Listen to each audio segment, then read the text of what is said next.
Hello, welcome to episode 146 of Floating Through Film. It is your host Luke, and today we are starting a new series that I have chosen on the American filmmaker Nicholas Ray. So exciting weeks ahead of us. I'm excited to finally watch it. Yeah, if you wait, so yeah, oh yeah. Well, I'm about to ask you that. So, but before I get into it, let me introduce my co-host Danny. Hello. And Blake. What's up? So before I kind of like get in my whole opening spiel about Ray, I'll just go ahead and just like go around and ask you guys like, what's your exposure to Ray so far? Because I'm pretty sure like you've only seen In a Lonely Place, right? I've seen. Or maybe like you watched like Born to one. Be Bad. Oh yeah, another That's random wild. ass movie Yeah. of his, and then you just stop watching him. Yeah. So like, what's your exposure to him so far?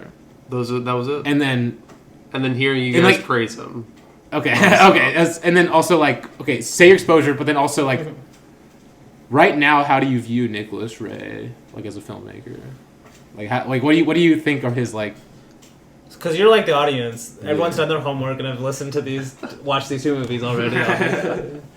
But you haven't seen much else. I have not seen much else. So The what audience are you has probably expecting seen more from than Nicholas me, Ray? so- What are you expecting? And you can also I think also conclude what we've talked about. Actually, I shouldn't assume the audience is like that. A lot of people might be huge Nicholas Ray. No, exactly. He's not. Yeah, he's So not they like might an be obscure- searching YouTube He's in not the like an first place. obscure director. No. To cinephiles, the that people have He's probably kinda- heard. They probably watched way more Nicholas Ray than I have. So.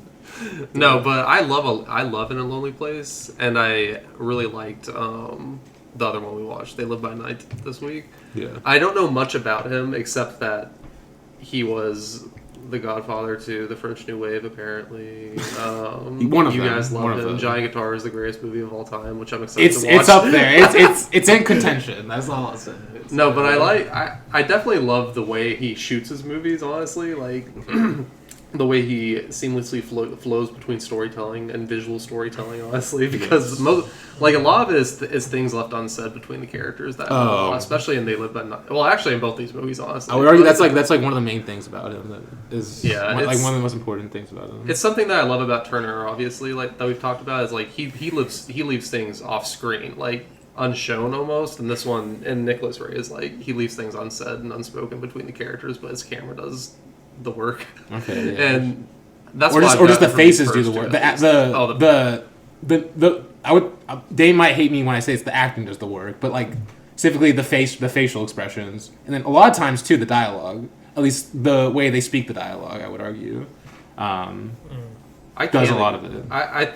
It's a combination of all of them, because my first notes from They Live by Night are literally, he got the two most gorgeous people. Dude, like, Gorgeous faces. Like, you oh see, my yeah. god, they are beautiful people. But Yes, yes. no, I'm very excited to get to them though, because these first two movies definitely, they look beautiful, and I'm excited to get to the more of the stories he's known for. So I mean, honestly, though, these are maybe his most known movies. Oh, really? Too. from what you guys say, it's always Giant Guitar, but John, but there's a difference though between cinephiles or like film writers, and then like general public, like cinephilia. But also, you could also argue there's a lot of writing on these two movies, especially. But this is like They Live by Night's like, because it's a adaptation of like a popular novel. I think it's a popular novel. It's like well-known like story, Thieves Like Us, which funnily enough, Robert Altman also made an adaptation of it, which I haven't seen yet. But the book I'm reading on Nicholas Ray, like the author was like talking about it. He was like kind of dissing it. At least like that's kind of how I read. The Altman one? Yeah, it's Thieves Like Us. It's called. Or the Nicholas Ray one. No, it's the book. Like he's not gonna diss Nicholas Ray in the book. Oh, okay. Yeah, no. well, as Humphrey Bogart says in A Lonely Place, books suck. No, I'm just kidding.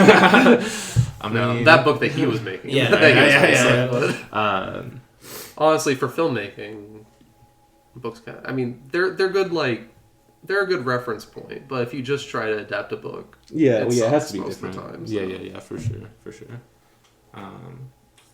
Yeah, so yeah, did you like? Was there a reason you didn't go on with Nicholas Ray after you because you loved In a Lonely Place, but like no, I kind of got distracted. Like, I'd have to look at exactly why I watched After In a Lonely Place because if I had to guess, it's probably some Hong Kong director, or some Japanese director. I just got sidetracked, but yeah, fair enough. You're like Luke's gonna pick him eventually, so I'll just. Well, see, that's why I didn't start watching him last year. Also, is because I mean, you told us fairly early that you're gonna do Nicholas Ray, so. I mean, yeah, I kind of had to, but. And every fucking time I didn't come here for our Friday night movies day, would decide to pick a Nicholas Ray movie. So, damn. So I missed all those. Damn. Wow. Yeah, Danny. No, so I think because on the 24 recap, I already said this. He was like my number one of first watches last year.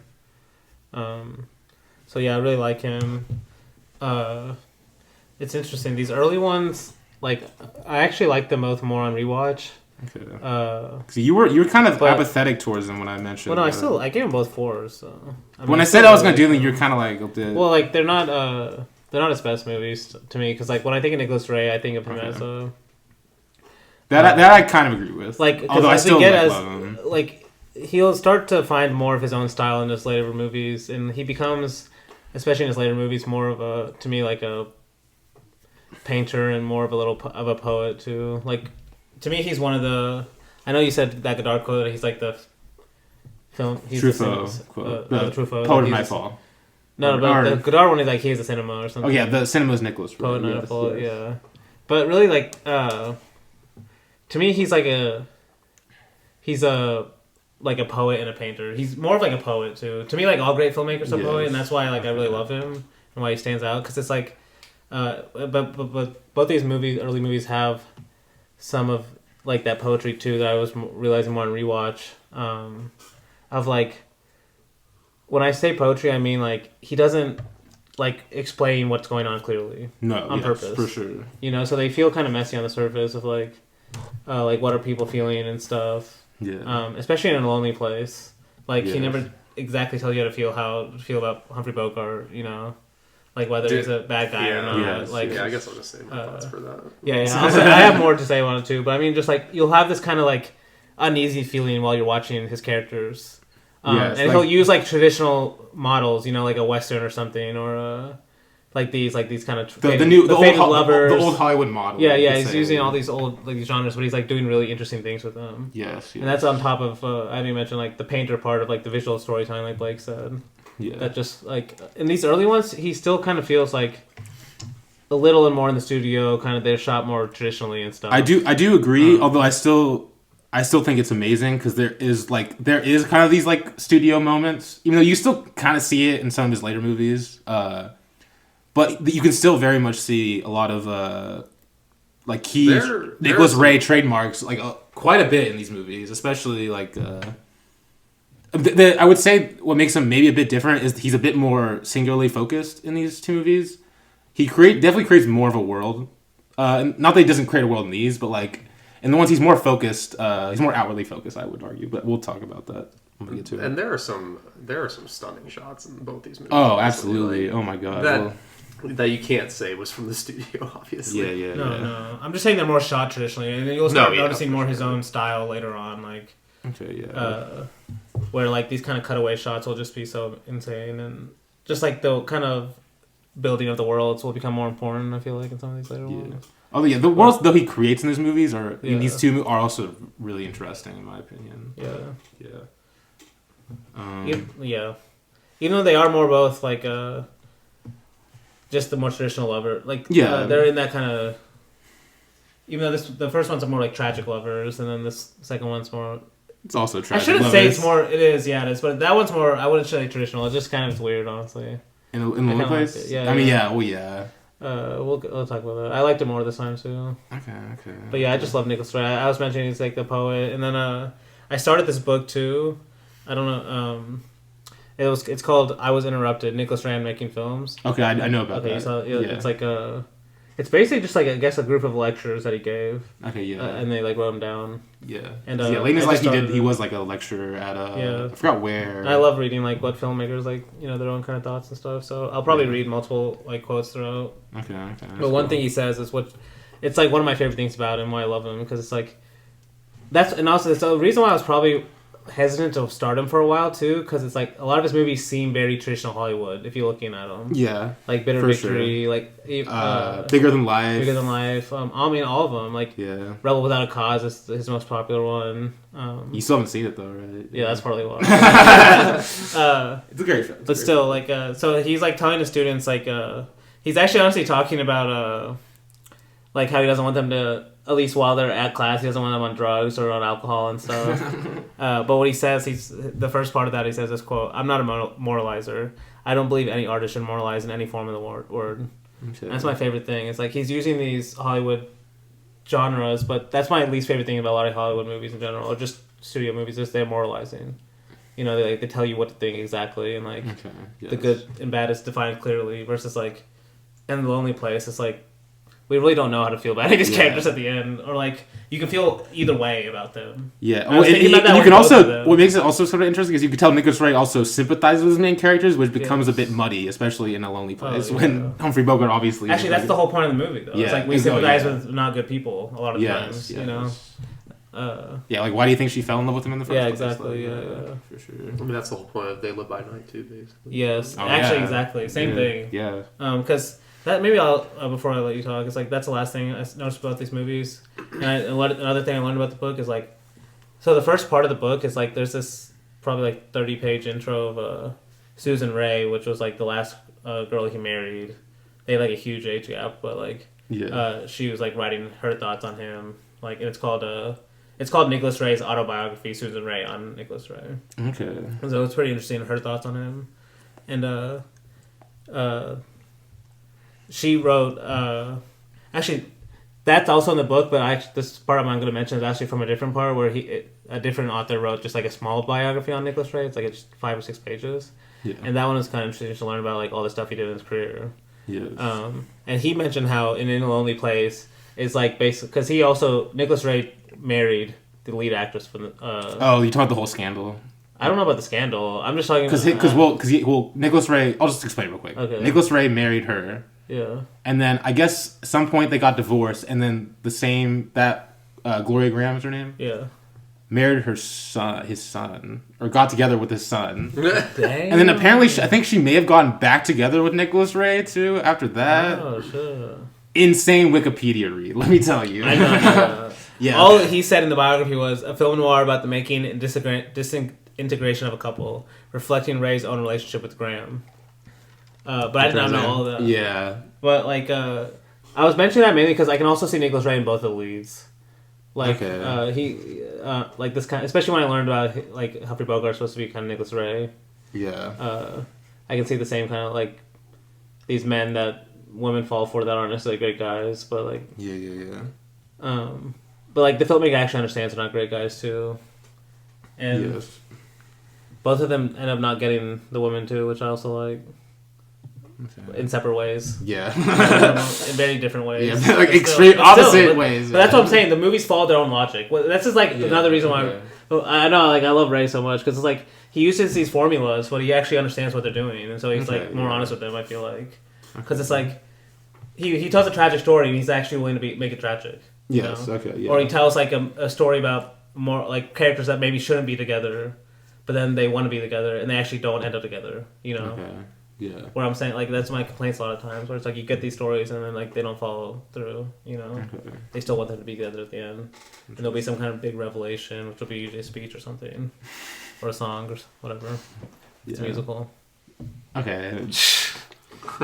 I knew that was coming. I was just like... That's another thing. He doesn't use music that much. Very... I mean... Most of these movies do have the whole like dramatic song rising. And A Lonely Place definitely does that too. Yeah, definitely. But still, like he's good with the. He's good with the. He got diegetic music too. That's pretty good. Oh, I mean, we're gonna talk about Johnny Guitar. The one scene, but or actually, Johnny Guitar. But what about you, Luke? Why Nicholas Ray? He's all right. He's all right director. So basically, I'll start with how I got into him. I'm pretty sure I heard a lot of people like talk about In a Lonely Place as like a great like Hollywood film, and like I've like heard about like this like the name Nicholas Ray because like Godard liked him or whatever, and like certain people liked him. And then I watched it in a lonely place, and I actually was like, when I watched it the first time, I didn't even like love it the first time. I was like, okay, this is pretty good, I think. And then like, I think it was only like a few months later I rewatched it, and I was like, it like clicked with me. And that's when I started kind of like slowly going through his films, and then like kind of just like realizing like how much good stuff that a lot of people don't talk about a lot of his great best films, which is crazy.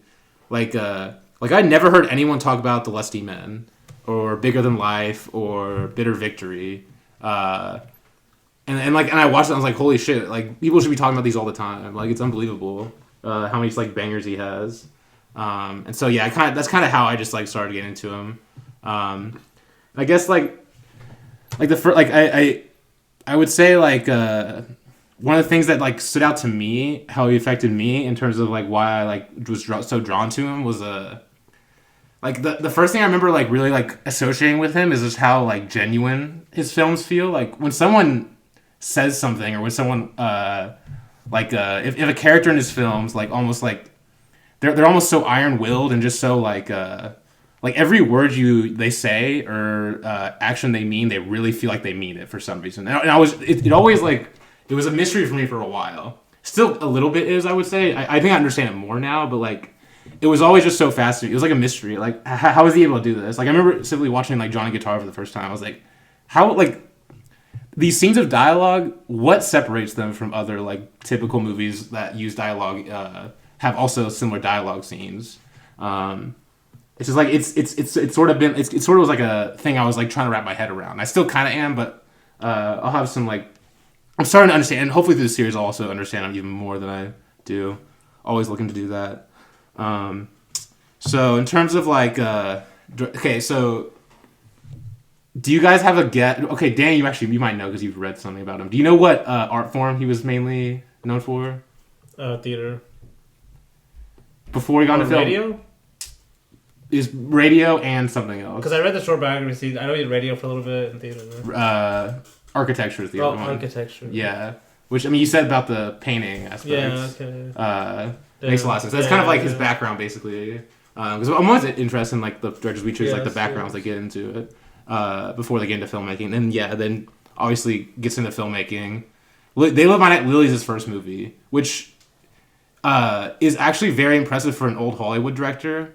Because like if you go to a lot of their first movies are like, I don't want to say like they're completely worthless, but like there's like you could tell there's like a first newly hired director in the studio mill. Yeah. But like this was an RKO movie too. RKO, yes, and actually it got I believe it got delayed because like when Howard Hughes like bought the studio, they like had to delay it for some reason. Yeah, I read that too. It was crazy.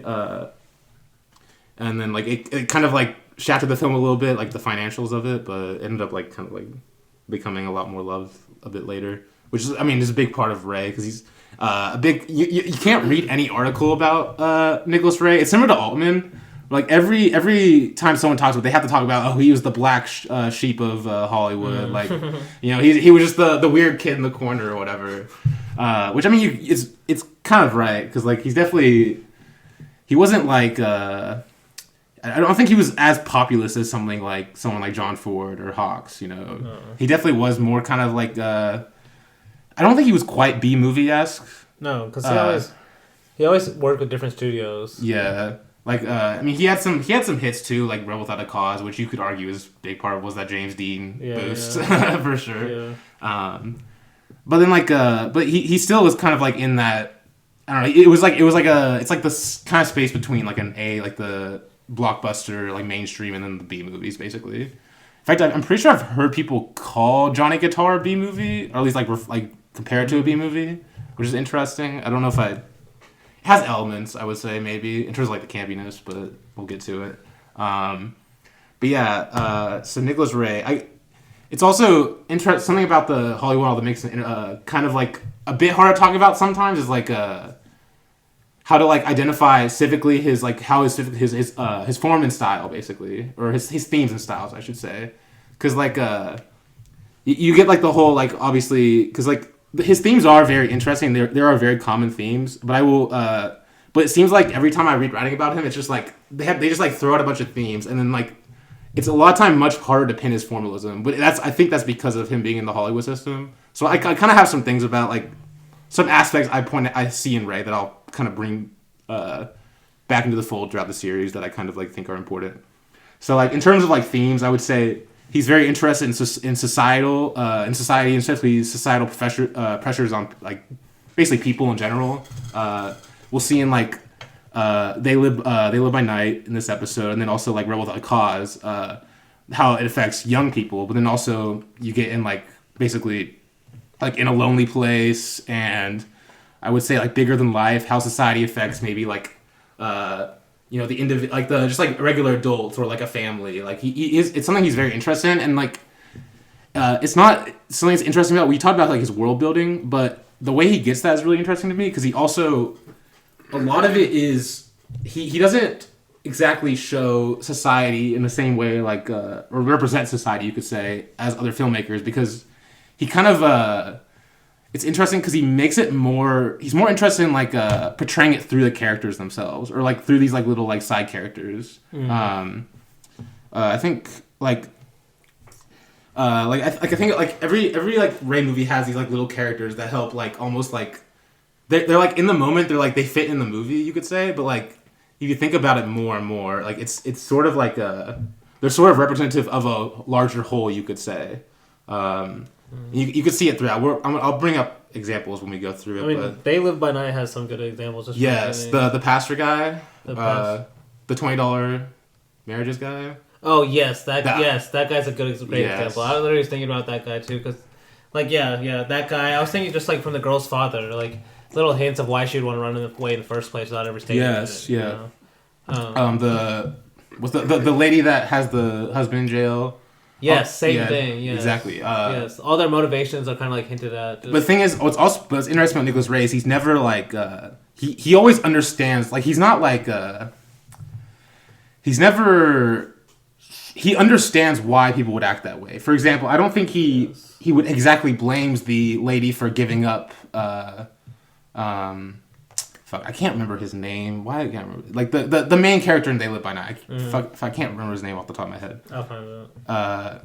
Arthur Bowie. Bowie, yes. They keep saying like Bowie though. Yeah, it's like Bowie, and then like it's like it's spelled Bowie, I guess. But that's his like nickname apparently. Like Bowie. It's not. It's like Arthur Bowie something. They're saying Bowie though. Yeah, they're saying Bowie in the movie for sure. Like because I couldn't find the subtitles for it for some reason. No, my TS subtitles didn't work. Yeah, like, what the fuck? So I couldn't see how it was sounding like Bowie, so that's how I spelled it in my notes.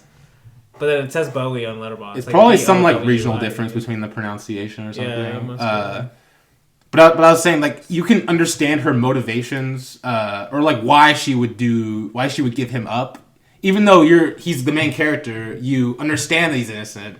You still can understand like Nicholas Ray understands like why she would give him up. There's also a really quick moment too. There's like these little hints where you could just take them all you want, but like that's it. Like where she frees her husband, because it's like kind of implied that she's giving up information to get her husband free. Yeah. But like the husband doesn't look happy about it. Yes. Yeah. So I was kind of assuming like, like she just snitched. Like it's not necessarily a good thing, from her husband. That's true. Yes. But she did it for her own reason. But then also he doesn't even outright say that. Like you no, kind of have to infer. I was just kind of thinking. I just had that thought in my head really quickly, but like Nicholas is just full of those kind of like inferences, you could say. But yeah, that's all over his filmography for sure. But yeah, that's another very important part of Nicholas Ray. To get more into the, I would say the form side, which honestly is to me the part I've been trying to rack my head around the most. I hope to understand even more as we go through it, as I read more. But I would say this isn't really like this isn't the... In terms of these two movies, this doesn't really apply as much because it's more about like his use of color. Which is, obviously these two movies are black and white, and the two movies next week will be black and white. But basically, you can probably make an argument with this with the shadows too, which... But basically, pretty much like how he uses colors is more when you think of like Hollywood movies around this time. A lot of the bright colors would be almost trying to achieve this fabulous, you could say, fantastical kind of look, which I'm not saying is bad at all. But with Nicholas Ray, which makes him like very interesting in comparison is that his colors will have a similar expressive element, but in a sense it's much more it's more like real in a way. It's more realistic in terms of how his character. It's like an extension of his expressionism in a way to show how his characters feel in a sense. Like they're very vivid, bright, but they're also they don't challenge your faith in what you're seeing, basically, in a sense, which I would say maybe the more fantastical elements would do. It's a very important part, which I do sympathize a little bit when you say you like the color movies probably more, at least, or generally like it more. But yeah, it's definitely an important part of how he uses it for sure. And then I would say the final thing I would say for now is very important, which is kind of a thing I've recently started thinking about a lot more and read about, is his editing is very interesting. Actually, I have to really bring this point home, I'm gonna read a quote by Robin Wood. But it's a quote. He's talking about bitter victory in this, and this is also an idea that Godard was also sort of hinting at too in his reviews. But Robin Wood kind of he put it in really good terms when here's the quote: "The intensity of Ray, it must be among the most electrifying dialogues ever filmed, arises partly from the cutting. The fascination of the sequence does not lie merely in the acting. Ray has conceived the whole scene in terms of exchanged or intercepted looks. The significance, instead of being extracted from the text, is conferred upon it by the way the characters look at each other. The cutting stresses, but not crudely, the significance of the glances. Ray, using editing rather as a poet, uses accent to obtain the most precise inflections. It's difficult to think of the acting in the Ray scene distinct from the editing." So basically, yes, I agree. How I think about it is, he's not merely for example, if old Hollywood filmmaker is using a shot reverse shot, they are strictly, a lot of the time you could say in the Hollywood system, it's to convey information, you could say. But how Nicholas Ray it's this kind of the poet how I read it is the poet side of him instead uses as we kind of alluded to with the inference thing, but in a way or just what he says unspoken is that he almost uses the shot reverse shot. For example, he'll use a shot reverse shot to to kind of film the dialogue between or just the object between the words, as Godard points out in his Bitter Victory review. He's, in a sense, it's almost what the characters he's not as you said, he's more interested in how the characters are feeling rather than what they're saying, in a sense, or how they relate to each other, I would say. So it's kind of he kind of abstracts it in a sense through his editing, which we can point out when we get to it. In They Live by Night though, all the shots of you can tell too, in the dialogue scenes, he's almost not that interested in simply conveying it. He's so focusing on their faces in a lot of the dialogue scenes, or just scenes of them being together, which is in a sense kind of reflects that, I would say, for sure. But yeah, that's the basis of my spiel, I would say, my intro spiel. I had to get through that, but yeah, I guess anything else. Well, this is the poet aspect. Now I'll bring this up multiple times, I'm sure, throughout the series about Nicholas Reyes, and you kind of mentioned this with the Godard quote of the object between the glances. Yes. That's to me, that's what film is at its best. It's and I've said all these directors have different ways of saying this, but the way film can create the image in your head that feels just as real as the images on screen, or even more so. But yes. It feels in your way, at least in my opinion, it makes it feel like you're engaged in it because it feels like you're creating it. That image that you're creating between the glances comes in your head. Like you said, a director on screen, or a normal, just a more formulaic filmmaker, more just they want you to get the point instead of being hesitant that you might not. Yes. Is they might just put it all in dialogue or on screen very obviously. Yeah. But Nicholas Reyes, he's wanting you to put it together. Yes. He's wanting you to have your own say on how the characters feel, and Yes. I want you to explain the relationships between them, not necessarily them alone. For sure.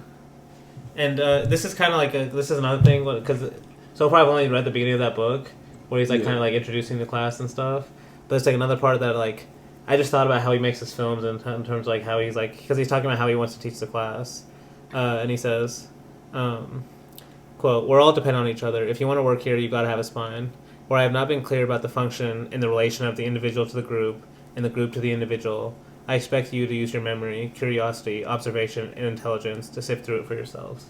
Okay, and I love that because he's like, that's how I feel when I'm watching one of his movies or any great filmmakers. Like they want you to use all those things yourself, instead of just doing it for you. For sure. And that's why his movies feel so like ambiguous and kind of just. Like I can see, and like just I can see the Godard influence so much, even these early ones. Okay, yeah. Just like from how they start, these like characters in cars and like, like just shooting the camera behind them as they're talking and stuff like that. The way he like goes back and forth from like totally behind them to like totally in front of them. Yes. Godard does all the time with like Pierre LeFou's influence. Oh yes. On like They Live by Night, it feels like. Well, in Contempt. And Breathless too. Yeah. In Contempt, literally, the Mikhail Piccoli's character says he was the screenwriter for They Live by Night in that movie. Really? Yeah, I didn't even realize that. So that's clear as day. I feel like, in a sense that you could say like the Contempt has kind of like the doomed romance. Obviously, maybe a little different, but like still kind of like has that idea. I would say. Sure. Breathless is literally just like Breathless. Breathless makes a ton of sense, but but I guess we can go ahead and get into it with They Live by Night, his debut movie. Kind of insane because holy shit, he was kind of cooking from the beginning. Let's be real. It's not a perfect movie, but I would say, but I still love it for sure. Before I get into it, I'll ask you all like your thoughts on it. Blake, you want to start it? No, I did really like They Live by Night. It's one that I'll probably like even more on a rewatch. But something that you said earlier that makes me love this movie and why it's kind of like a through line that Nicholas Ray has through a lot of different countries too. Because whenever you were talking about his fascination, I guess, with the main character that you don't know how to feel about. Like he's a bad guy in air quotes. Yes. Like we're not supposed to like him. Those are my favorite movies, man. Okay, like most of like John Woo. Like his best movies are about killers. Like you're not supposed to like these people. But like cinema, and this is always what I think we've talked about this before, obviously, is there's an innate allure to the bad guy or just people doing things for a certain reason or having strong morals for a certain reason, like even if they're not like good morals in air quotes. Yes. But it's just like I don't know, I love shit like this, honestly. Like it's and honestly, like this one's weird because like he's a bad guy because he was a criminal. Like that's another thing that you were talking about. Like he is talking about American society somewhat in this, obviously, like looking at how they treat like criminals and how they don't even think of them as basically human beings. I think he's also he's definitely because Ray is kind of there's a lot of reasons to him being an anti-capitalist, and you can kind of see it in this movie because like there's even like a line in it where one of the like two other guys calls the young Bowie. I'm gonna mess that up so much this episode. You're my investment, and you're like, you need to pay off. Like it's kind of like there's kind of that aspect to it. And you get from that point of view, I love that quote, but then like you also get like his iron will, like Bowie's iron will as well. Like you were saying, like that's another thing that which comes from his innocence, I would say. Yeah, kind of like innocence, but also like these guys did help him get out of prison. Like they gave him his freedom, and so he feels like he is kind of honor bound to help them with whatever they need to do. Yeah, I think part of that is because of his innocence, though, too. Like, you can definitely say that. It's like this innocence that I love, though. Like this like you have your own code of honor, basically that you kind of follow. So for sure. But then I also kind of just love how he gets lost in love. Oh yeah, like that's literally kind of what happens. Like him and her create their own little world in that like apartment. It's kind of amazing, like what they create in there. For sure. I don't know. It's literally completely disconnected from the rest of the movie. Almost. It's disconnected from the rest of the world. Really. Yeah, from the rest of the world. That's what I meant. For sure. No, because when I first watched this movie, I looked up the movie that first came to mind just from the opening shots was Badlands. Yes. I was like, okay, yeah. Like Malik definitely had to have seen this movie. Oh, 100%. But then I was looking up and I remember Googling it because I didn't put it in my notes to like remember for later, and I just found it again because I just Googled Badlands. They Live by Night to see what would come up. Yeah. And then like this article came out about the outlaw couple, and that was like a whole thing of that's like basically a traditional film, and they named all these films like okay like they named classic era of Fritz Lang's You Only Live Once, which I haven't seen. Okay. And then Nicholas Ray's They Live by Night and Gun Crazy. Post classical example they list is Godard's Breathless. Okay. So that's 1960, and then Bonnie and Clyde 67, Spielberg's Sugarland Express. And then Altman's Thief Like Us. Okay, yeah. And then it talks about, and then the article's kind of about Badlands. But I was like, yeah, okay. So this is like kind of like, there have been popular films in this kind of genre. Yes. But this feels like one of the first ones. Oh yeah, definitely. It might be one of the more popular ones. Like yeah, that's why I was saying the Badlands. And then obviously we did Godard because I think I watched this before we did the Godard series.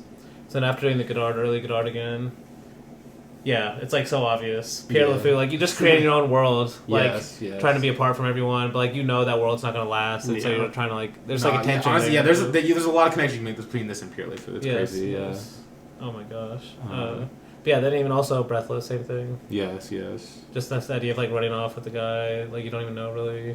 Yeah. See, but like I in Breathless, I still don't get why she likes him, but in this movie, I don't know. It might just be the way Nicholas Ray films their faces, but I'm just like, I get it. I get why she falls for this guy. It's so funny also comparing the main character Bowie in this to like Jean-Pierre Belmondo because they're also like so different. They are very different. But that's the difference funny, though. yeah. Like Godard is making his own film. Like he's trying to comment like. I think he's trying to make him more like a unlikable, likable guy than he's supposed to be likable. He's supposed to be more likable in this one. Yeah. Especially since he's the younger one. Like he killed a guy when he was really young. And like you said, this is like this is more about a societal movie than Breathless is, which is more about this interpersonal relationship. This one is also You said never on the rewatch. You notice all the kind of even from like the guys that help him out. Yeah. Like the guy with the one eye, like just like he's a clear alcoholic. Like it's such an impact. You can tell like throughout the movie, he's like always talking about alcohol. Yeah. It's not a coincidence that he dies just trying to rob a liquor store. Yeah, rob a liquor store. Yeah. It's just like, all these little hints like you just get from that. Yeah. That kind of explain their own characters. But no, I also really I like this movie a lot on rewatch too. Okay. Yeah, the kind of just like I said, like once the movie pays off on its like the whole story of him dying, and I really like how the death is kind of done too. It just it's just such a it's so tragic, but it's also kind of a. We'll talk about also the way he films that whole scene, but like before he dies, but also after he dies, is super interesting. Like how he puts it together. Too. Yeah. Like, it's like really he never cuts back to the body. Like it just ends on. And the way like the camera's behind her head a lot of the time. No, I really like that. I guess we'll talk more about it as we get into it. But, I've said mostly. I think I'll have more as we talk about it. Okay. So yeah, this movie, I'd say it's not one of my favorite Nicholas Ray's, I would say, but I still love it. Which like he has a lot of bangers. Okay, I'm sorry. Because I know a lot of people like say this is like one of his like. Well, there's a lot of like people who really like Nicholas Ray who will say this is one of his best movies, if not his best movie. And I think. It's a little it's sort of like an intentional thing, like my sort of irks with it, which is like it does jump a bit wildly back and forth between the love story and then like the kind of like I would say almost like very like heist movie. The heist movie kind of like it's a bit jarring for me a lot of time. What do you mean the heist? Like just the bank robbery. All the him getting into the criminal world, and they'll jump to the love story back and forth, kind of. Which is, I mean, it's very intentional. It's just still a bit jarring for me. I would say, like to fully dive in on. Although that might change as I kind of watch it more and more. Because this is only my second watch, but yeah, like there's just so much good in this movie. Like you kind of point out really good points about like the world they create in a sense, which is an idea I found really interesting in other films. a big one I think I've talked about multiple times on like list episodes, In the Realm of the Senses, which is like I would say even in the title of that movie it makes it more apparent about like that. You know, this one literally like starts from the beginning. Like I forgot what the quote was at the beginning. Like it points out exactly like kind of about like kind of like the thing them two against kind of like the society in a sense. It kind of points that out like directly with the titles at the beginning. Is it the Red Wagon thing or whatever? Is that what you were talking about? No, you're talking about like the boy. This is the boy. Yeah, it's like it's like And this is a girl. Yeah, it's like that'd be an art killer. That had to be an art killer. Yeah, probably. Yeah. I mean, I don't really care that much though. It's like no, I kind of like it. Dude. Yeah, it's kind of sweet. Like, it is sweet. It is sweet. Especially like I'm saying, it's a tragic movie. It's a true tragic story. It's not like one of these fake ass like pick a musical, Luke. The only bad thing about doing this series, Danny is like he's gonna go so hard on old Hollywood movies. I'm thinking standing here like okay, I can't like. You can't disagree. Okay, but but the name, like the title you said, is a perfect title for like what's going on in the movie too. Oh yeah, because Nicholas Ray loves nighttime. I should have mentioned that. Like that's a big thing for him. Like it's almost like a. Actually, I should mention on the titles though. I should mention how this movie apparently went through like multiple titles. Like it was this was originally called Thieves Like Us. Yeah, and there's another one too. Thieves Like Us. Then it was retitled Your Red Wagon. Red Wagon. And then it was called They Live by Night. Okay. Which so what did they? Yeah, and then Allman did the Thieves Like Us. That's why he called it. Yeah. Because it's based on the same novel. Like the novels. Yeah, Thieves Like Us. Yeah.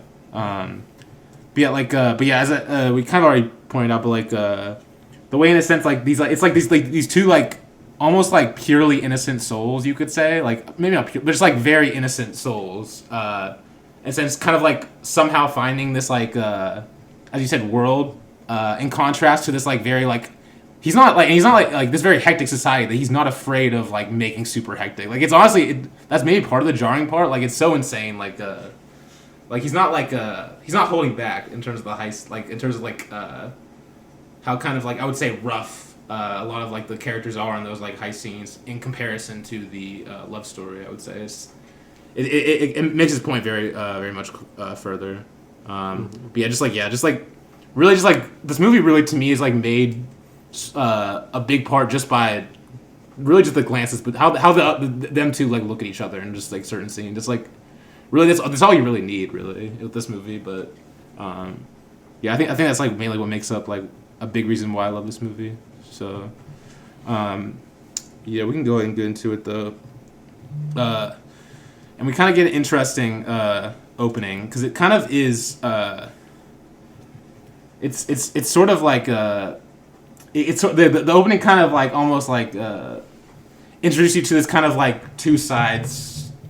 Thing this movie's doing because as we kind of said, it starts with like it's like very graceful like title cards like this boy and this girl we're never properly introduced to the world we live in, and like this is their story, you know. It's like graceful. There's like the background is them kissing, you know, and then just like straight in it's like a crime, like a high stakes, like they're escaping a prison or whatever, like in a car.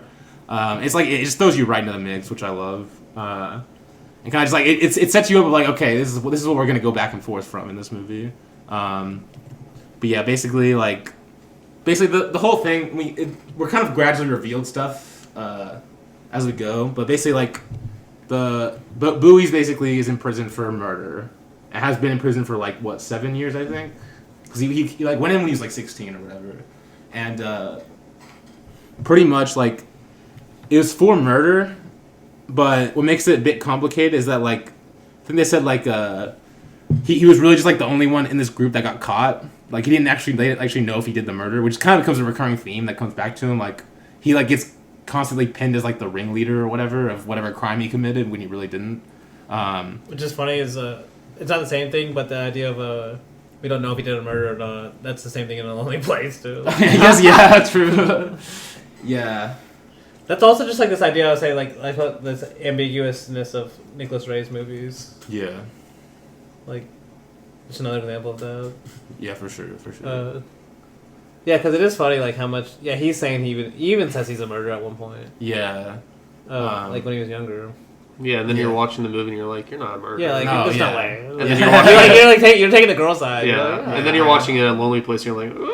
Yeah. You're like, Shit, maybe I'm wrong. Maybe I was wrong. You're like, even if he did, he still is. Like, I mean, that's pretty That's the moral much. that's the ending of the movie. Yeah. Spoiled it, Danny. Goddamn. Let's get there first. But yeah, like that's a new record for us to get to the end. Damn. Is that how to get straight to it? Like, goddamn. But yeah, basically, it's almost comical how like how it gets in these like bad situations in a sense, but that's kind of the point I would say. Like, it always comes back to bite him, I would say for sure. But yeah, basically like they're like basically one of them has a brother basically that they're like. That he's like trying to they're going to like hide or whatever, and then like also find a stash of money, and then like we get this like interesting kind of sequence where he like the Bowie's like ankle's like injured or something, his foot's injured or whatever, and so he has to stay behind while the other brothers like go into they say like we'll pick you up later or whatever, and then basically it's like at nighttime, and then I guess this is the first time the two lovers meet, I would say. But it's so interesting. Like this is like, I'm curious. Like, Blake, did you get a really like different idea of her in this scene where like she pulls up in the car and like has like it's like a noir in a way. Like you're like, wait, is like a femme fatale character? Yes, like, that's what I thought. Honestly. Yeah, and like it's in like this and then there's like this girl's like actually like the most like pure like innocent like hasn't done anything type of girl basically like the opposite of a femme fatale basically. Yeah.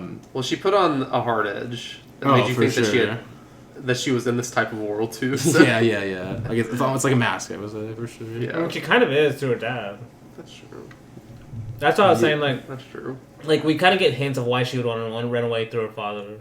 Okay. Like they tell him not to drink, and then he comes back just like totally drunk, you know, and just like little stuff like that. Like when he pays them, he's about to pay him, and then he pays her instead because like he knows he can't trust the dad with the money. Okay, it's like, so it's like basically she's the dad of like a lot of this. Okay, yeah. Like she's like the responsible one. Yeah, so it's like you yeah. can see why she would want to run away from him, especially there's like this young guy that wants to take you away. Yes. It's a really interesting introduction to her for sure. But yeah, basically, yeah. Then they get to the house, and we get we're kind of introduced to the characters here. I also that's another thing. They also mentioned very briefly that her mother also ran off. Yes. And then it's kind of a similar thing to because the Bowie also had a similar thing happen to him. And they so this is like all these little hints of just like. Yeah. It's not just a pure romance of like it's only because of their love that they're running away or something. Yeah. You know, it's just like all these societal factors that are also pushing them to do this. That's also in a sense almost like getting them into trouble too. Yes, like, exactly. It's like, that's why it's fated to not be. It's tragic. Yes, you know, it's not just like it's gonna work out. Like they're truly product of their circumstances. Yeah, exactly. For sure. Yeah. Like, but there's something romantic and kind of sweet about it too. Oh yeah, it's kind of like we're gonna get to those trying parts. trying through that. Yeah, sounded like a Thai movie. I mean, yeah, I guess. Okay. I mean, oh wait, I guess he probably does like. He does probably like Nicholas Ray. He has Rebel Without Cause. He just doesn't have any of these narratives at all. These Rebels story. of the Neon God. He doesn't have. He would never have a heist in a movie. Like, are you serious? Rebels of the Neon God. Okay, actually, that's yeah, that's like his first movie. It's only one. He never came back. I mean, it is the one that he had the Rebels of the Cause poster. Exactly. And that's the one everyone's like, that's a narrative movie, basically. And that's like barely a narrative. Yeah, barely. Yeah. It's a narrative about society. That's what we're saying about this one, is exactly. Yeah, in a way. For sure.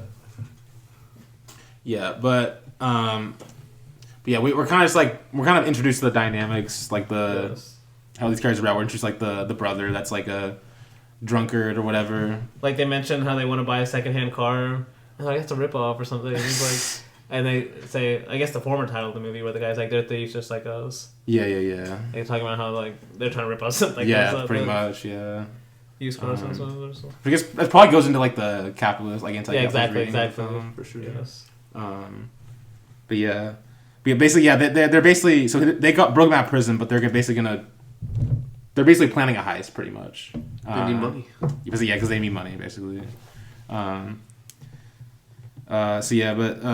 think We do get some scenes of them alone and stuff. Yes, like you get reveals of kind of like the backstories. We said like the mom ran off with another guy. Like they see like them in the newspaper being identified for like the prison break or whatever.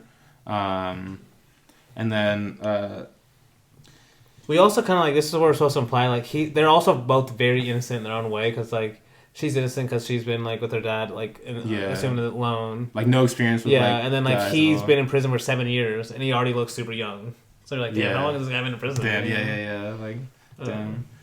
Like he's already, like when he came out, he like doesn't know much about the world either. I mean, yeah, like if you're in prison at 16, exactly. you have to, you can't know anything about the world. Yeah. But we do get it.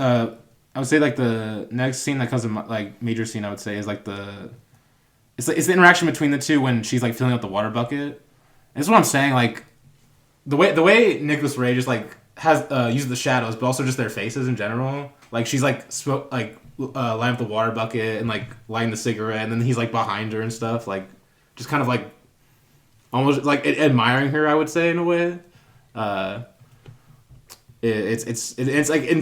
It's not like a typical, like I would say, it's not like a smooth operation, you could say, because they are innocent. They don't really have much experience like with like I would say love in general. So it's like you kind of see like maybe like the almost like a awkward-esque like kind of like process of that, but that kind of makes it more authentic, I would say, for sure. And like there's like this like kind of like really like quiet moment where like they hear a car come by and like she like gets him inside because apparently it's like highway patrol or something. But yeah, like he kind of like introduced himself to her, like talks about like how he was in prison for 7 years or whatever. And then like I guess this is when we hear when the brother crashes in the garage drunk or whatever. Which is like this kind of what we see, like the brother is a drunkard basically. And so yeah, and then I guess we get another kind of scene here when he's fixing the car where they're like, you can definitely see they're like starting to like warm up to each other for sure. Yeah. Like she asked him why he escaped. He's like I already did enough time, and then she's like it's like asking him like how come you killed a man or whatever. Like I think she's basically, how I read it is like in this scene she's reckoning of like how can this like this guy be such like how can this guy be a murderer and a criminal in a sense when he's like literally like, as we've been saying, like the most innocent, like doesn't have like, it wouldn't hurt a fly, honestly. Like he gives off that impression, I would say, for sure. Like she literally sees him as just a kid basically. But I mean, I think next major moments though are the heist planning, I think. Okay. Oh, we do get introduced to the woman. The woman, yes. And there's just one important dialogue between them. She says that I want to mention. It's like, I think it's like after they leave, she's telling her, he's jailbait, and then she's like, the girl's like, he's just a kid, and then she says, yeah, that's what I said once too. Maybe you'll get lucky. Maybe they won't send him back to prison. Maybe he'll get himself killed first. Damn, yeah. And that'll just come back for the ending. Yeah, like pretty literally, much. Yeah. I want to talk about more about the ending, but like it's like I feel like in a lot of movies like that's like in a sense they would be breaking free from that or whatever. But like Ray just like he keeps in the cycle. You know, he's like he's very committed to like this cycle, this circular kind of thing idea. Yes.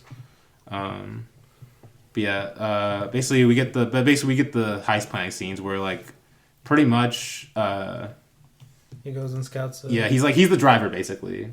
They're like surprised he agrees to be the driver too. Yeah. For some reason.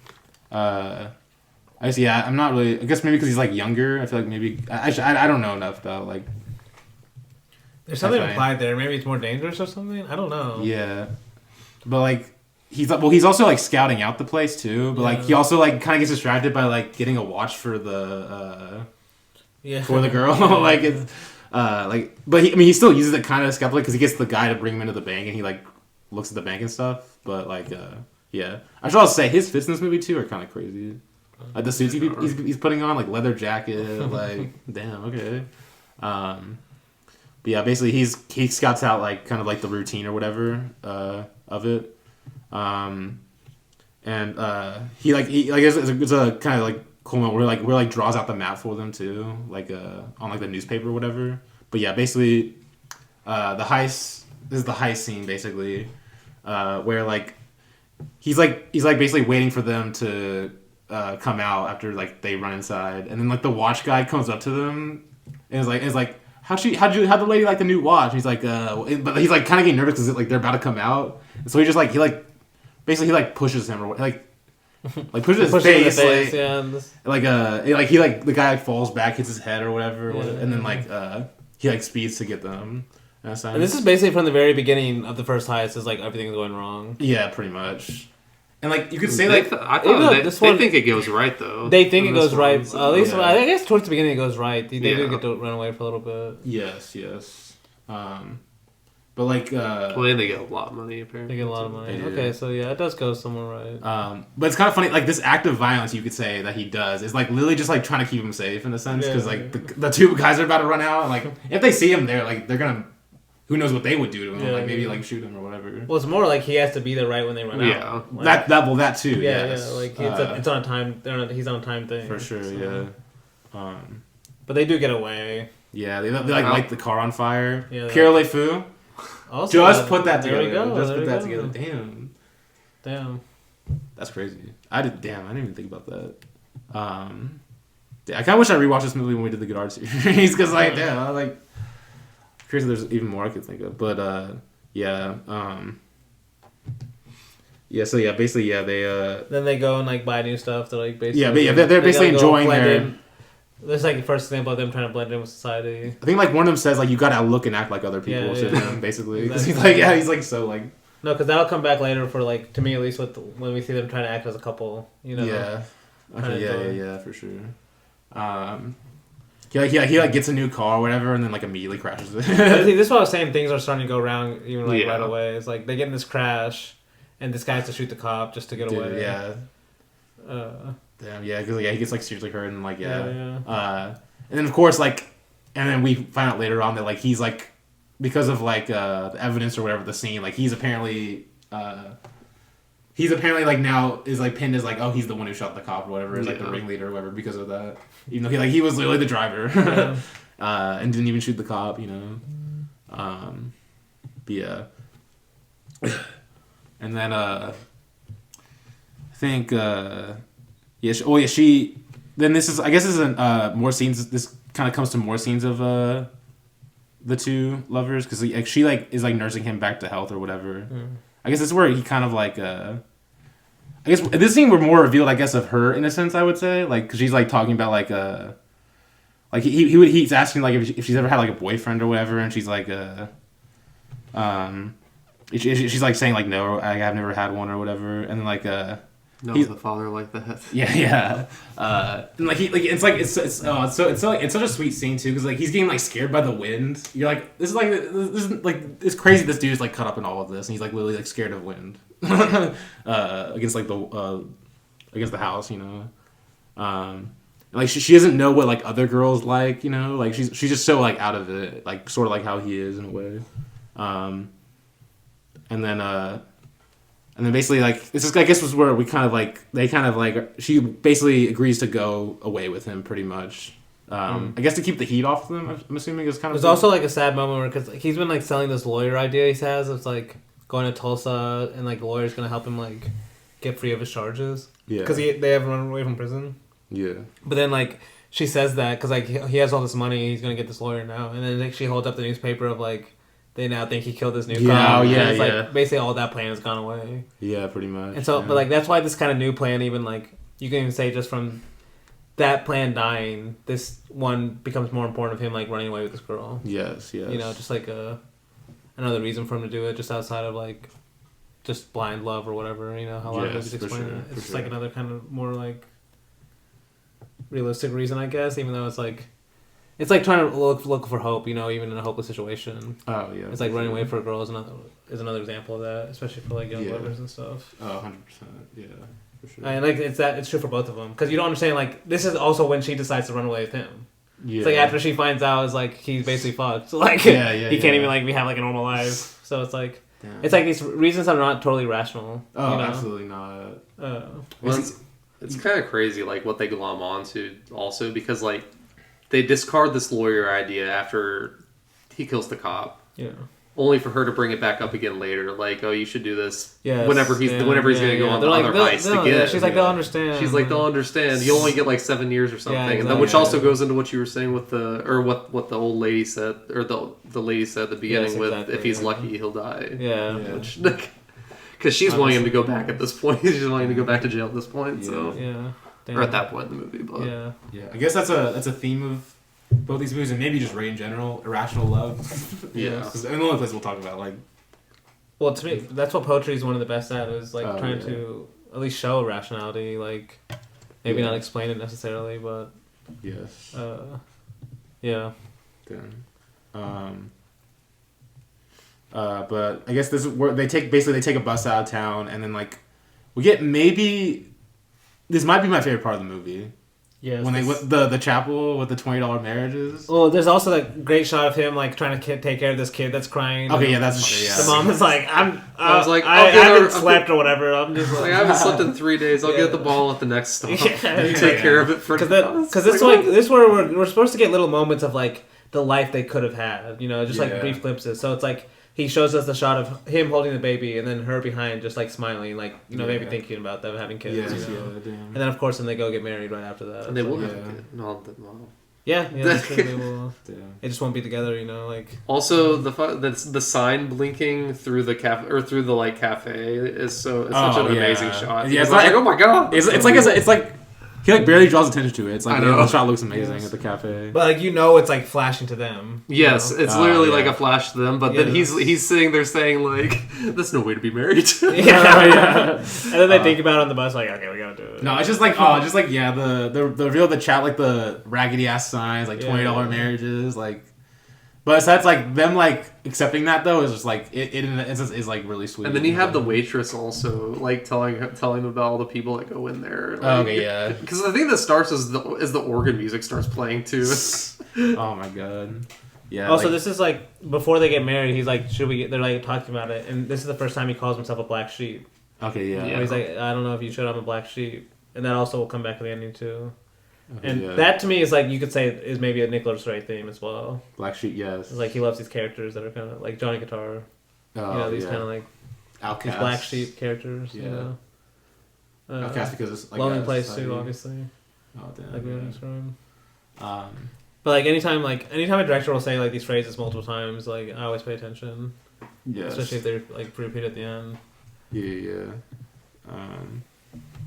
But we get this $20 like the whole like chapel is just like, first of all, the pastor guy makes this whole thing. This guy is there's something about like it's just like like them trying to like downplay it, but he's like actually like this is like well, dude, this pastor definitely was a criminal. No, he's definitely he's like one of those like. He knows what you're going through. He's like a plug. He's like a plug or something, or like a fence or a fence. Like, well, it's like he definitely is a criminal or something of the sort, or he knows that world. He knows that world, yeah. Because and to me, I read it that he used to be a criminal, because he knew Mexico and stuff. Oh yeah, the pastor that's like actually I know some contacts in Mexico or whatever. He's like, well, the funnier part is like. You guys looking for a car? Yeah. Well, he can tell, like, just from, like... It's like, how'd you guys come in here? Yeah. No, but he can tell, like, their situation just from how they're acting and stuff. Yeah. Because he's like, he like, initially he's like, he's like, we gotta get these other people to, like, cause to play the music or whatever. The witnesses. No, they're like, to be witnesses. They're like, no, we don't want that. Like, they're like, we have to have them. Like, there are a few examples like that, I noticed. Like, another example is, like, they don't want to... record their wedding. Well, they don't want. They don't want to like write their names down either. Well, for sure. No, but like he says, it's like $20 to have the wedding, $30 if you want to record it too. Yeah. And they just want the $20 one. Yeah. So that's probably like one of his signs. And then like they ask about do they have to have witnesses? And he's like, yeah, we have to. Damn, yeah. So he like probably noticed all these things. Then just how scared they are and stuff. But no, the maybe my favorite moment in this scene too is like when they like walk up to get married and like the other people sit down and start playing the music and the guy just goes nope and they're like oh okay fine like yeah we get it. Well, see, that's another thing I actually have in my notes too. Is like I love how silent this whole scene is. Oh yeah, like a typical classic Hollywood movie would have just like flooded with this like the most garbage music you've ever heard, and, like, telling you how romantic it is and how sweet. You would have flooded with that organ music that was playing for the other person. so many close-ups you would have gotten of like how romantic it was that they were getting married at the spot, and like don't like it would have been worth it at the end. But the music, yes, like it's actually insane how silent this movie. The scene. Well, is. even with the kiss, it's like he no, like all moves this away. silent. He moves away from the kiss. Oh, like in yeah. a normal Hollywood movie, it would Yes, like the it would like opposite. bam, like you just see that thing like close up. But No, and like he points, like even the scene points out itself, like how unromantic the scene is. In a certain, it's like romantic in the hopelessness. it's romantic for them. sense. Yes. But it's like very unromantic how it's shot. You know, in terms of like he's being honest. Like this is like kind of tragic in a way because I haven't noticed like everything happens so nonchalantly, just from one to the other. Like Yeah. Because then he asks him, the guy's like, "You don't think much of my way of marrying, do you?" He's like, "I sure don't." He's like, "Well, me neither. But I'm giving folks what they want. To my way of thinking, folks ought to have what they want as long as they can pay for it." Yeah, damn. It's like that's like a capitalist mindset, like for the story, you know. Yeah, it's like a sink or swim type. Yeah. And then he offers him a car. Yeah. But yeah, they get married. They get this card too. Yeah. Yeah, you kind of get these like honestly, all the scenes of them throughout this movie, of them driving, are amazing. Blake pointed out earlier about like how earlier we'll see these moments of like, oh, that's a stupid idea, and later on they'll become like very important ideas to them. Like, It's like they're trying to cling on to hope. straws, Like, yeah. Blake mentioned that earlier, and then, like another one is like this guy says everything about Mexico, and they're like, oh, Mexico's. He's like he basically thinks it's like a joke, like oh we don't need Mexico. And they just leave. And then later on, he's like, "Oh, we're gonna go to Mexico." Yeah. You know, this guy, he has everything for us. It's like, And like he goes back to the same. yeah, place, the and guy's then, like, "You have no hope, man." give it up, bro. Well, yeah, but it's like, but that's the thing. Like, you'll, I forgot. I think it was an Ozu movie that was like a clingy man will grasp at straws or something. Like a drowning man will grasp at straw. Drowning Girl.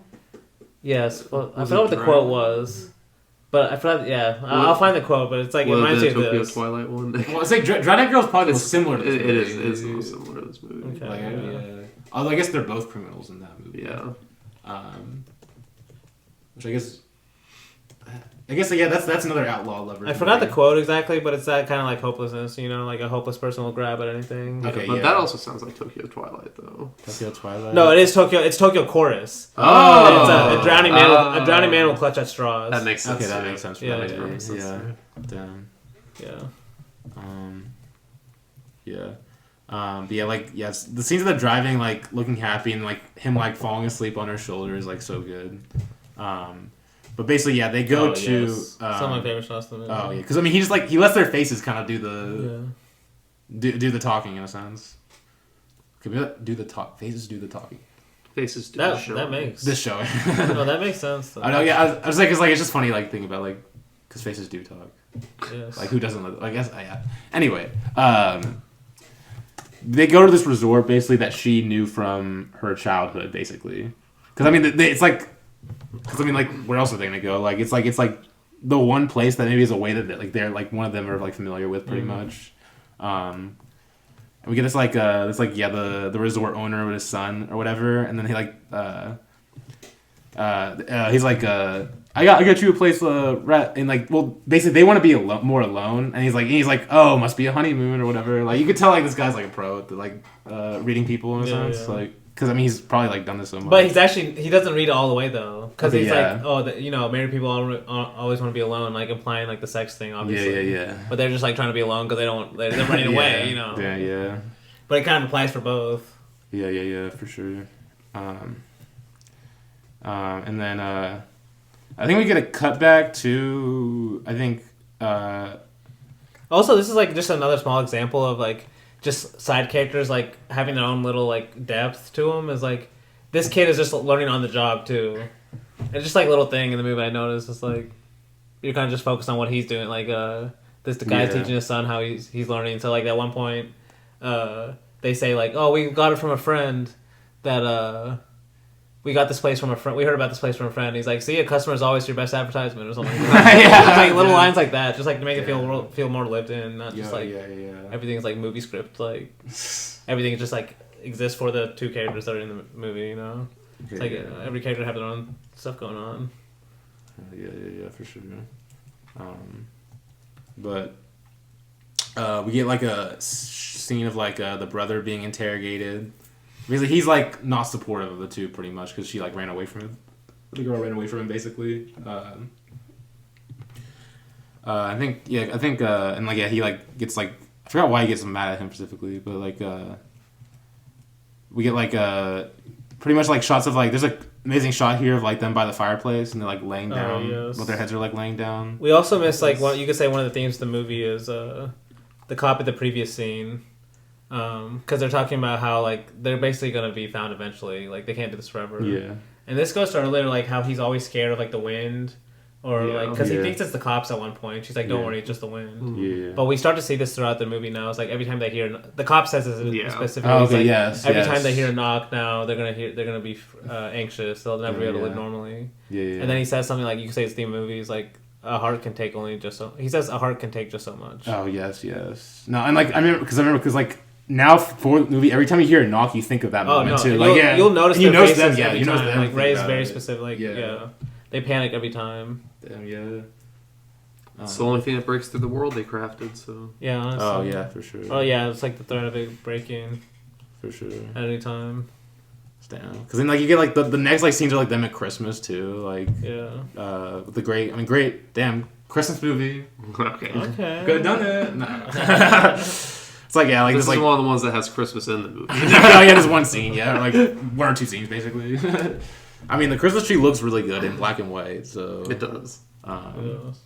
This one also, the kid, it feels like the kid knows that something's up with them more so than the dad does, because he's just kind of like looking at him all weird. It would make more. I mean, it would make sense if the kid like, because that's like I guess the kid's more like you say kids are more. They can pick up on things. Like We've talked this before. Like, not as like influenced by like he's innocent too. Yeah, innocent too. Yes, for sure. You say you say like he's more innocent. Like he's innocent. Like he understands them more in a way. Yeah, because I just still remember him looking at both of them, like one and then the other, and then saying "Merry Christmas" and then walking out. Yeah, and I'm just like, that's so weird. Yeah. I don't know, like, because it was very distinct to me. I don't know. But I guess this is when kind of like their world is kind of like pierced, as we were saying. When I just call him the one-eyed guy. I don't. Yes, that's how my notes. Okay, yeah. Because I wonder, like, I'm curious if this like the actor actually had that one eye like out or whatever, or like it was like a prosthetic. I don't think he did. His picture on Letterboxd is. I think he has two eyes. Oh, okay. Because they get a good job with the effects. So. Honestly, yeah. And basically, but, and then like I mean, he's like, yo, like, I've tracked you guys down. Like, I got this bank I'm eyeing, you know. It's like we've already blown through all our money. Yeah, pretty much, like gambling, pretty much, yeah. Gambling and drinking. And then like basically he's kind of like, I guess his rationale is like this is the last job, you know, like I'll ever do, you know. I guess that's kind of how he rationalized it with her too. Well, at first he tells the guy like, here, just take half of my money because I have a lot left. Like, I haven't spent it like you two. Yeah. And then that's whenever the other guy is basically telling him, like, no, you're with us. You have to do this, basically. Yeah, it's like, he's like, it takes 3 to pull a trick, and you're number 3. Yeah, because that's the other funny thing is he says it takes 3, and then, like, later on, whenever they, like, lose the other guy, he's like, oh, yeah, I don't need any of you. I can do this all by myself. Like, that's another example of the hopelessness, like, the grasping at straws. Yeah. Yeah.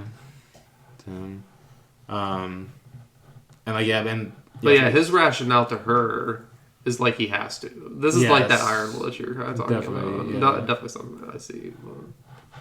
He's obligated to definitely speaks help to him me. out. And like this is his last job, and he like she doesn't want him to go, and like About the watch, like the watch is amazing. Like cause like what she said, like he's like what time does your watch say? I want to set it on mine. And she's like, what difference does it make? Yeah, it doesn't matter. Angrily. But then, like, as he walks out, they do set it. I think they said it. Well, she like walks out and like yells at him what the time is. Yeah. Damn. But then I think that's when he like basically he goes to the place. He's like, I'm gonna go try telling them. He don't do it. Yes. Yeah. But then like he like the guy slaps. This is the Spain guy is from The Killing. Like, he's like the ringleader, I think. Oh really? Of this group. Oh, I thought you talked Kubrick's The Killing. Oh no, he's in Kubrick's The Killing. Oh, okay. Yeah, this guy, the main guy from this is also. Okay, yeah, I see what you're saying. Okay. I thought you were saying he was okay. Never mind. Yeah. No, I know. Yeah. Yeah, you confused me. The Killing it's easily confused. But yeah. No, yeah, that's why I love that guy too. But like, yeah, he just like slaps the shit out of him. Yeah, well, it's like you're not getting out of this, bitch. And this is when he says like you're an investment and you're gonna pay off. Like that's always he's because they do make the point that because like we could see these guys as totally evil, which they could be. They're not letting him go. Yeah. But even he makes the point of like, Bowie makes the point that they did help him out of prison. Like he does owe them something. Yeah. Even though it's like it sucks for him that these are the guys that let him out because like they're never gonna let him out. You know, like he's in his own prison just from like and they're never because gonna these are the let guys him out. And what makes it even more tragic is, at least I thought that the non-one-eye guy, the ringleader, was going to be a little bit more compassionate, because he even says in this scene, like Bowie even says like, you told me if I ever found the right girl, like I should get away from this as fast as I could, or something like that. And then he tells him that in this scene, and then he's like, and then the guy gets up and basically just slaps him and said, "You're an investment." Yeah, because like I wasn't talking about you, basically. Like that guy said he'd also been married too. Yeah. So, no, but this is also one of the craziest cuts in the movie too. Oh yes, from like the before the robbery, just like literally right after it. It's like we don't see it at all. Like it's like an Ozu cut. Like just like let's just like forget it's right about after this, the like, robbery, and we've lost one of them already. Yeah. So honestly, it's more like a Katano cut. Yeah, Katano cut. Where you don't even show any of the action. It is. Damn, yeah. You show Like, the before and after. I mean, yeah, like cause like a heist movie, like in a movie, like usually you want to show the heist scene because that's like super. Like I mean, it's. Yeah. I still believe like some of the best like heist scenes are like perfect for cinema. We really have a heist movie episode, I guess, about this, kind of about this. But like, the fact they just like completely skipped over, because like in a way Ray doesn't really care much about that. I would say he more cares about like I was even saying like the actual like characters themselves or their relations to each other. But yeah, like the cut's insane. I think because like I guess we're seeing basically the one guy like died or whatever. We hear that on the radio, so we never see that. Yeah. And then then we only see. They hear that on the radio. They hear that on the radio. And then something happened. Like the guy. They get in a fight in the car. Because like first of all, this is another example of his alcoholism. He's like searching for alcohol right away, and he's like, he says we don't have it anymore, but I'm pretty sure he's just hiding it. Well, I think he says you drink it already. Yeah, he says he drank it already, but I thought he might have been just hiding it. Like, I don't know. He might have drank it already. Yeah. Then he's like, you need to sit in the back. And he's like, stop telling me what to do. Like, well, because he's also they keep calling him Boy the Kid the Leader. Yeah. He's definitely got way more of an ego. Yeah. Definitely. No, because it's like first he's in the front, they're listening to the radio, and they call him Boy the Kid the Leader. That's why he turns the radio off like right after that, and he's like, "You should get in the back because they know it's two people in the car." Yeah, two guys. And he's like, "Don't tell me what to do." Yeah, he's like getting jealous of Bowie. Yeah, that's when they get in this fight. Yeah, he's like, "You're number 3." Yeah. But then I guess like Bowie basically forces him out at gunpoint. Yes. No, there's some great like really close up shots of like this kind of like. It's like beautiful and like how like kind of gross this guy's face is. Oh, he's like putting the cigar in his mouth. Yeah, like, the cigar. It just like, but I kind of like it too. Oh yeah, I like this guy. Well, yeah, it's such a like, he's gonna play like this disgusting guy. Yeah. Very memorable character. But he's like that's what I'm saying. He's not like there's not like totally evil people, at least in this one, because like in this movie, because even him like he even seems like a product of his alcoholism and just like a product of his prison system too. You know, just like maybe he was like Bowie when he was younger. Yeah, we don't know for sure, but it's like he definitely has some like kind of demons. Yeah, he definitely has some heavy demons. Yeah, it's like especially like when we learned immediately after like he gets killed in the liquor store, like he couldn't even handle it that long, you know. Yeah. But then because we do get a great shot of like when Bowie's driving off of him in the rearview mirror, just like watching him. That's great. Yeah. Totally shit. But then it's like they come home. He comes home. It's just like more reflective. It's like everything's going to shit because like even the water pipes are bursting. Yeah, and it's how she reveals also that she's pregnant. Yeah, and then she's pregnant too. Because he's like, why weren't you here for that? He's like, I was at the doctor because I'm pregnant. It's like how she slips it so casually too. Yeah. It's crazy. And this is where it's revealed that the other guy died also. Yeah. Because she's like, oh, they both died. And he's like, wait, what happened to him? Like, So that reveals also off. Like we don't really see that either. Both of their kills are revealed off camera. Damn. And that's what she's like. They say it runs in threes, which also ends up becoming true too. Damn. Yeah. Oh shit. But yeah, I guess like that's more side though. Also, water pipes bursting in the house. Okay. Damn. I mean, so he had to like, especially Nicholas Ray, like so- honestly, like to symbolize like a world going Yeah, on. exactly. Too. Okay, he had to like Nicholas Ray like to some extent for sure. Oh, definitely. 100%. Okay, There's we don't know that. I He mean, has we the, do. he has know the Rebels that. Without a Cause poster. And Oh, he does. Oh yeah. And Rebels of the Neon God, Oh, which is damn, named that is after true. Rebels Without a Cause in a way. Oh damn, I haven't seen that one. That's not Yeah. Nicholas Ray to me. Oh, he's the guy that's seen it. It's too popular to be good. Oh my It's too god, this guy. Damn. I will say, like, even Susan Ray, I told you the one of the women he married, like I think the Yeah. last one he married, said something similar, like how she always didn't want to watch that too because it was like too popular as well. So But how much was she's cooking? how much of a cinephile was she though? That's the- She wasn't. She was like, I didn't even know, like when I first met, she didn't even know, like, sorry, he's the director of that movie. Oh. And he already made, like, most of his, Yeah. like, a lot of good movies. Maybe she has bad taste. You never know. I don't know. Nicholas Ray loved that. Actually, there's a quote. Okay, I'll probably bring this up in the on the episode. on the actual that episode. But like apparently, like he was driving home from one scene. He literally like was quoted as saying like I know the French critics will love that scene we just did or whatever. like he was kind of aware he was like loved by the French at the time. Yeah, it's funny. But yeah, basically I guess they decide to like basically flee now because of the whole that situation. Well, it's because the reason why specifically is the plumber comes. Yeah. Yes, and yeah. he's from the jeweler. Well, no, the reason specifically is the plumber goes into the bathroom, Yeah. and then when he walks out, he like gets suspicious all of a sudden, and they notice. Yes, And then when okay, he yeah. walks out, he's like, "Oh, I'm going to get tools for my car." Instead of going to get tools, he just drives off. Yeah. And that's when Bowie realizes, "Oh, did you leave the Zelton jeweler case?" Oh, yeah. Okay, yeah. And that's when like the guy's like, "Oh, because it must have been on the news everywhere, like Zelton Yeah. Jewelers." Zelton. Yeah. He's noticed as Zelton Jeweler No, or yeah, a thief yeah. or something. Yeah. So like just that alone is like, "Oh shit!" Like this guy knows. yeah, damn. And then that's when they decide to run away. It's like I love how it's never told directly too. It's just like you're Yeah. supposed to kind of get it. It's like this guy not coming back and just driving off. It's like fuck. He found out. It's like a high. It's like you never know. You know, you have to be like you never think of just leaving your jewelry case out there could like make you have to now run away. You know. Yeah. It's like it's just like it just proved like they never had a chance really. You Yeah. know, all these little for details sure. you can never cover for them. Yeah, they get off in a hurry. I guess this is where we kind of get this like basically we get this montage of them driving basically Yes. to I guess Mississippi. I forgot exactly why they go to Mississippi. I think it's something he like knows, some spot he knows or something. But like she like tells him like she's gonna have the baby no matter what, and then like I mean just like because there's just some great shots of them driving. Like the one I think of the most though is like them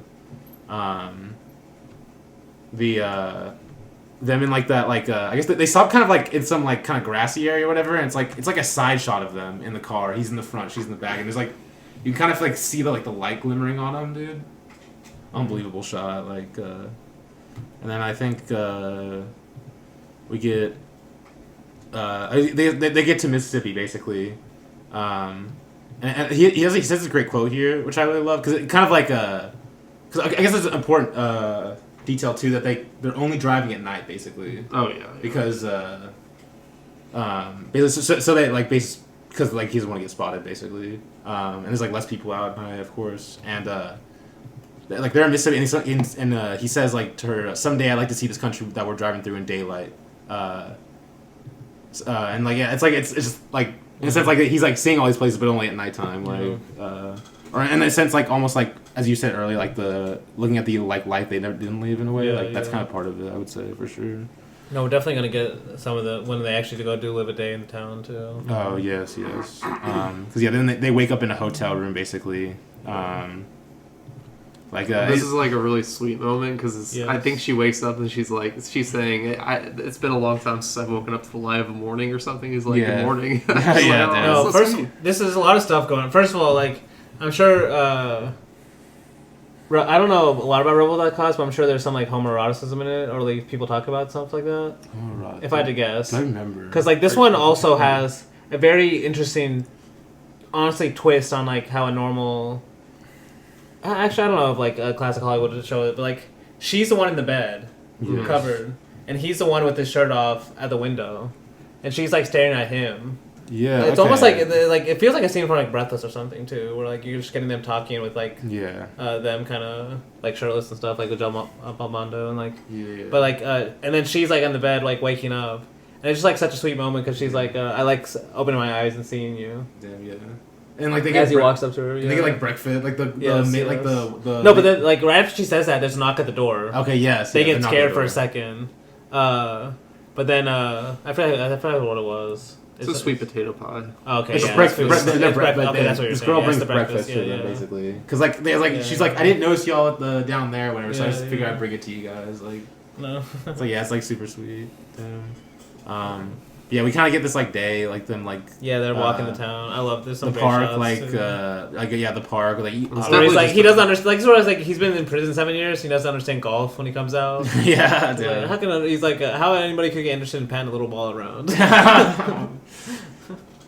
Like what do you think? She's like, oh, if they're having fun, I understand. Like it's like so it's almost like too innocent how they're how they're just like appreciating this world, Yeah, they're like golden retrievers, like something like that. But honestly, it's like it almost makes you appreciate just like little simple things yourself, like just watching from their perspective. Just like all these like simple daily life pleasures. Like the way the water looks in the background with the boats. Yeah. Do you have a hot take about golf? Are you like a? I like golf. You like it? You like it? I don't watch it that much. I feel like I appreciate it. Okay. Hates baseball, but loves golf for some reason. Golf is more, it's one of the it's an individual sport too for the most part, which are way harder for the most. I feel like you're lucky to have like a hot take about it. I don't know. No. He's literally saying the same things that baseball is. Baseball's not an individual sport. How is it? No, it is. It's not. Though. You're winning and losing. It's 100%. You're winning and losing is not dependent on I shouldn't individuals. have. You're winning and losing is not dependent on an individual. How is that an individual sport? That's totally different than golf or tennis, where it's dependent on individual. The batter and the pitcher is an individual battle. Okay, no, that's not what I'm saying. That's not what I'm saying. 100%. We'll start. Wait, does the pitcher pitch every game? No. Does the batter hit every bat? Yes. No, he doesn't. That's what a golfer does. So. Only 18 holes. But they're involved in every play. In every play, they're winning or losing. Though that's what I'm saying. That's an individual sport. Okay. How are you saying baseball individual sport? It's great. It's like one of the most team sports ever. Like it's a team sport and it's not because I know what you're saying. You have to do everything yourself in baseball. So, but that's true in every sport. You have to do stuff yourself. That's the point. Like if you're basketball, you dribble by yourself. No one's dribbling for you or shooting for you or passing for you. Right? It's completely different. Anyway, let's let's get back to the movie. Golf is good. I don't agree with that. Okay. But yeah, then they go to this nightclub basically. I think because sure, we get the similar scenes like in an Lonely Place too.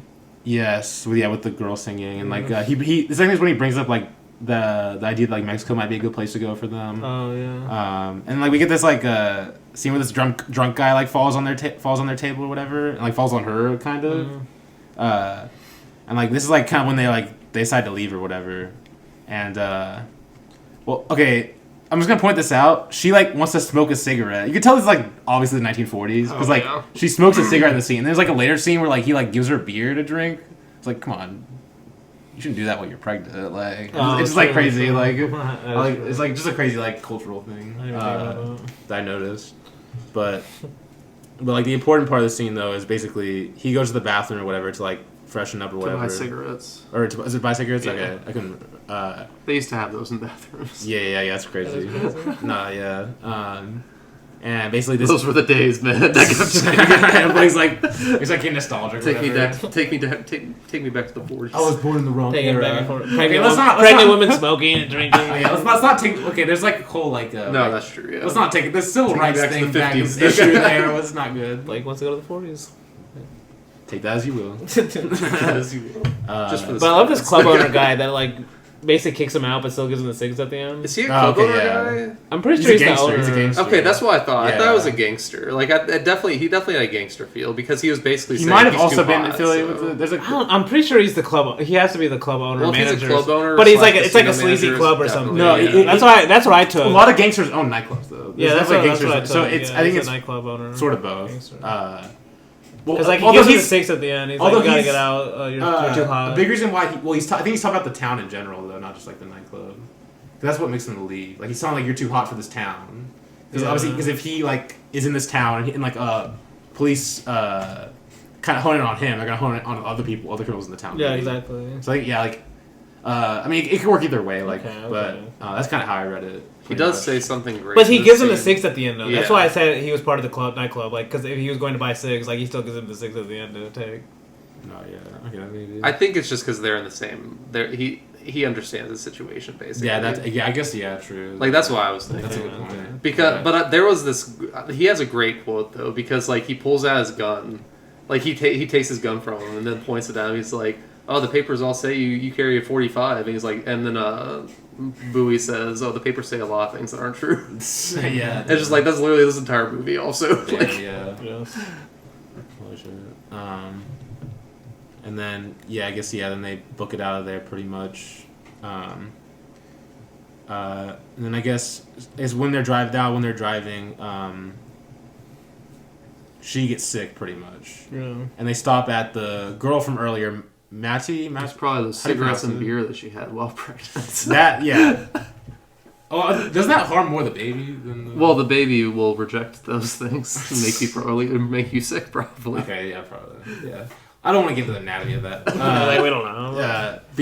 But yeah, she. This is like another example of like how hopeless they are. Like they go to the person that literally hates them. Like they have literally nowhere else to go. Damn, they have to go to this woman that doesn't even like them. And he has to force her to let them stay, basically. Pretty much. And then she immediately like takes the chance to like out them to save her husband who's in prison. Yeah. And then we kind of talked about this earlier. Yes. Classic film, the film already talked about this. Basically. No, this we kind of talked about this. Like, you mentioned like the societal pressures that Nicholas Ray talks about. Yeah. This is kind of the cop, at least admitting, at least from their perspective, how even they're blamed. Because he says he's trying to make her feel better for like basically giving them up. Yes. And he says other people have done what you're doing, then they're sorry afterward. You needn't be. Sooner or later, Bowers would be committing other robberies, killing maybe. He'd have to. It's the only way he can live. Perhaps that's our fault. Probably is. But it's too late. He hasn't got a chance. You saved a lot of people a lot of grief. And then she says, I don't think that's going to help me sleep at night. Yeah. But especially that when like a cop saying it's too late, maybe it's our fault, but he still doesn't have a chance. Yeah. And then the one's going to go kill him later too, you know? Damn. Like it's like this whole system is kind of fucked up. Yeah. It's very similar to A Bear Tomorrow. I mean, I guess. No, there's a literal scene in A Bear Tomorrow where John Woo's telling T Lung like, "Oh, you're never going to be once a thief, you're always a thief." Essentially, which that's a big theme in a lot of these movies. Obviously, is the cops thinking like. Did John Woo like Nicholas Ray? I think so. Okay. I think whenever I was reading the book that I was reading on John Woo, I can see that. he was talking about. There's no way he didn't love Johnny Guitar. That's all. I mean, you guys, you don't know. I can't wait for. I can't wait to watch it. Yeah, we probably hyped this movie up beyond belief. Like You have, but it will surpass. It'll surpass pay it off, for bro. sure. It's that movie, type of movie, dude. But yeah, we'll get to that eventually. And this, I guess, basically this is when he says like he promises he'll get them to Mexico basically by and he basically goes back to the church guys we kind of talked about earlier. And this guy's like, yeah, you're done for, buddy. Mexico's not gonna help you, bro. Like, he said, in the same way, I'm a thief just like you are, but I won't sell you hope when there ain't any. Damn. He's like, no chance, not at all. Damn. He's like, no place for her and me. He's like, I don't know of any son. Like, damn. Like, yeah, this guy's like, if this guy can't help you, like, who can, honestly? Yeah.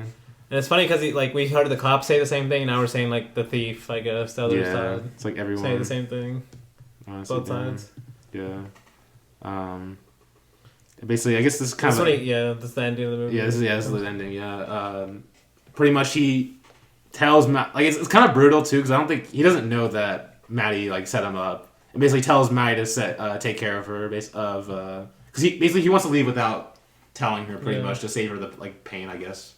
Because she is sick right now with the baby, like, probably doesn't want to, like, make her worry too much. Even though, at this point, it's going to be a given, I guess. But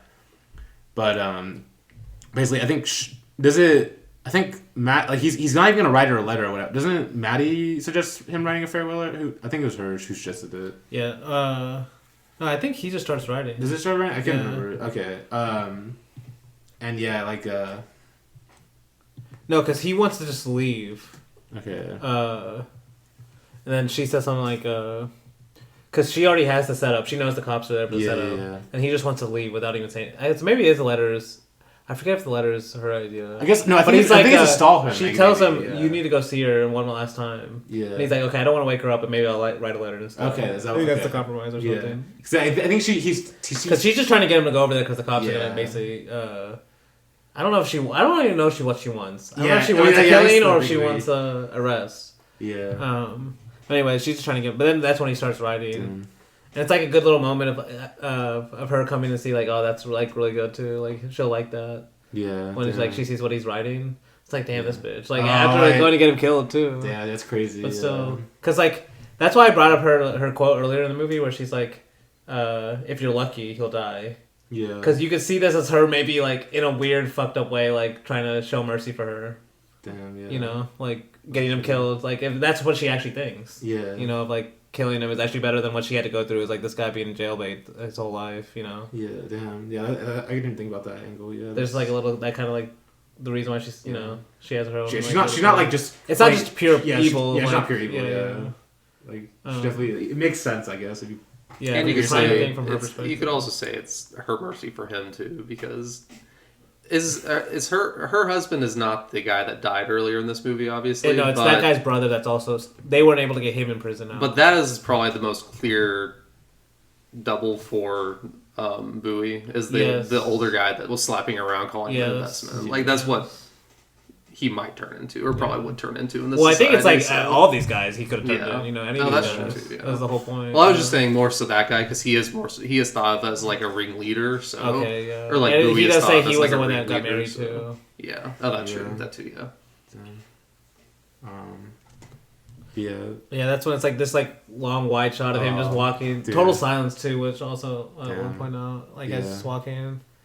And then it's like one of like it's just such a brutal shot, but it's like so sweet. Like when he's like looking through the window at her. Oh yeah, and for the last time. And then immediately like. And then like he has no chance before like the lights turn on, and then the second he starts running, they shoot at him. Pretty much, yeah. This is exactly like what doesn't Buñuel have? Isn't that Los Olvidados that is like that? No. Oh wait, actually, hold on. Which one is the one that has the kid walking in and then running away, and then the cops just shoot him? Yeah, it's Los Olvidados. Okay, is it okay? Nicholas Ray loved Los Olvidados. I forgot to mention really? that. Yeah. Damn. Hold on, I need to find the quote. God damn it, I should have, because I didn't even think about that in comparison. No, it does have a sound. Because that actually, yes, that makes so much sense. One of my favorites. Damn, this is actually so crazy because he says he literally has a quote where he says, "I wish Luis Buñuel had made The Young and the Damned before I made Knock It on Any Door," which is 1949 after this movie, because I would have made a hell of a lot better movie. So actually, this came out before. This came out before Los Olvidados, but I guess cool. The fact that Nicholas Ray No, I can see that, especially the societal stuff we've been talking about. Well, like the quote at the end of Los Olvidados is just like "sleep, child, sleep" or something like that. Yeah. Like it's sad what happened, but it's also like an escape or a release, kind of like an escape from this reality that you're living. Which, I mean, this one's definitely sadder because you have the girl too, but and she's left behind. But. Damn. But dude, the way he shoots this too when she picks up the letter, because it's so interesting how, because like no other Hollywood filmmaker would shoot it this way, shooting it behind her head while she's reading the letter. Like it's like I feel like it's like primed for a close up here. Like you get the tears or whatever, but most of it is filmed from behind her head. In a sense, how I kind of read this is in a sense it's almost like it's like her keeping those words to herself in a sense, and kind of just like shielding it from us in a way, because like. But she reads out loud. But it's away from the camera. Okay, though. I can see That's kind of how I see it. To me, I see it more as like it just emphasizes the words even more, because normally we might get the close up and her face, and it might be distracting from the words. But like this one, it's like because she's turned away and walking away, it's like making you want to hear the words even more. You know, like what is on the page, and like it is. I wrote it down too. What she wrote. Okay, yeah. He says, "Hello, girl. I'm gonna miss you, but I gotta do it this way. I'll send for both of you when I can, no matter how long it takes." I gave it to. Damn, I don't know what I wrote here. He's lucky. He'll have to keep you. He'll have you to keep him scared around. I love you. He's talking about the kid too. Yeah. Oh, he says, I have to see that kid too. Like, he's lucky. He'll have you to keep him scared around. I love you. In fact, it's so brutal because he doesn't know he's about to die when he writes that. No, that's true. Like it's not like a typical farewell letter. No, it doesn't. But then it also could apply to Like if he just telling like if he was gonna die and he's like waiting for him in heaven or something. Damn. You know. Damn. Actually, damn. Yeah. That's how I read it. Where he's like. Yeah. I guess unintentionally it's like that. Yeah. Damn. But then that's how it ends. It just like it ends with her looking back at him, and you never see his body too. It just ends with the close up of her like looking back. Yeah. Goddamn. What else thing about that? Yeah, so that's They Live by Night. Great film. Great. Susan Rae, she said, let me just read what she wrote, because she said she watched it, like, years later with him, They Live by Night. Really? And she said, so quote, "One early morning we watched They Live by Night on TV. Bowie looked to me like pictures I'd seen of Nick when he was young, and I said so. Nick nodded and rambled on for a while about the first ever shot made from a helicopter. But by the end of the film, he was weeping. That Nick knew more than I had ever imagined, not surprised me. But until seeing his films, I had not known how much he felt." Damn. Yeah. That's true. Yeah. He definitely has he definitely seems like the tough guy, like exterior, but like soft guy interior. That's why I love his movies, though. Oh, you see that through his movies. Yeah, exactly. Damn. But yeah, that's They Live by Night. Great film. After the break, we will go to In a Lonely Place. That you get burned when you play with fire. Don't come running to me. You can't use me for your spare time. If you didn't have love songs to fit my key, baby, please don't sing those blues to me. That's your red wagon.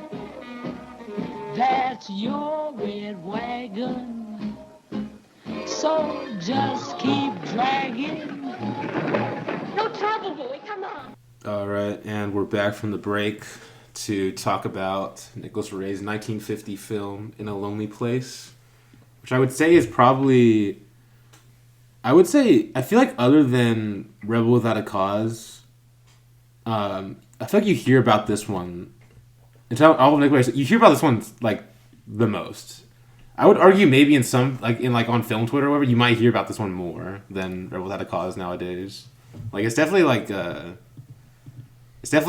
very much risen up the canon, I would say, over the years. You know, I don't know how it was kind of received in terms of like the film canon before before the 21st, during the 20th century. Not that it matters that much, but it's interesting to think about. But yeah, this is a really interesting movie. This is the first, as I said before, is the first Nicholas Ray film I watched, so this will always have that title, I guess. But before we get into it, I'll ask you all, what's your overall thoughts? I'll start with you, Blake. No, this is the only one that we're going to be doing on this series, I assume, that I've seen. And I loved it the first time I watched it. Mostly because it's just a really fun watch at the end of the day. Like, not fun in terms of, like, it's not fun watching what they're going through, but I love watching both their performances, especially. Yeah. And also, like, it's Nicholas Ray. Like, it's definitely just like a movie of like Nicholas Ray just doing himself. Like, yeah. What a crazy fucking movie to make about yourself. By the way, let me say that it's Maurice Pialat level of like this guy hates himself. Like, or just like this guy hates himself. Or like just like he sees all the bad. He sees all the bad. Like, he's very self-aware, I guess you could say. And all the good though too, because Humphrey Bogart also has a lot of good in this movie. But he's very bipolar, which I love. Very bipolar. But one of the best things I think I can say about this movie is I remembered the ending. Like, I remembered that he did not do it.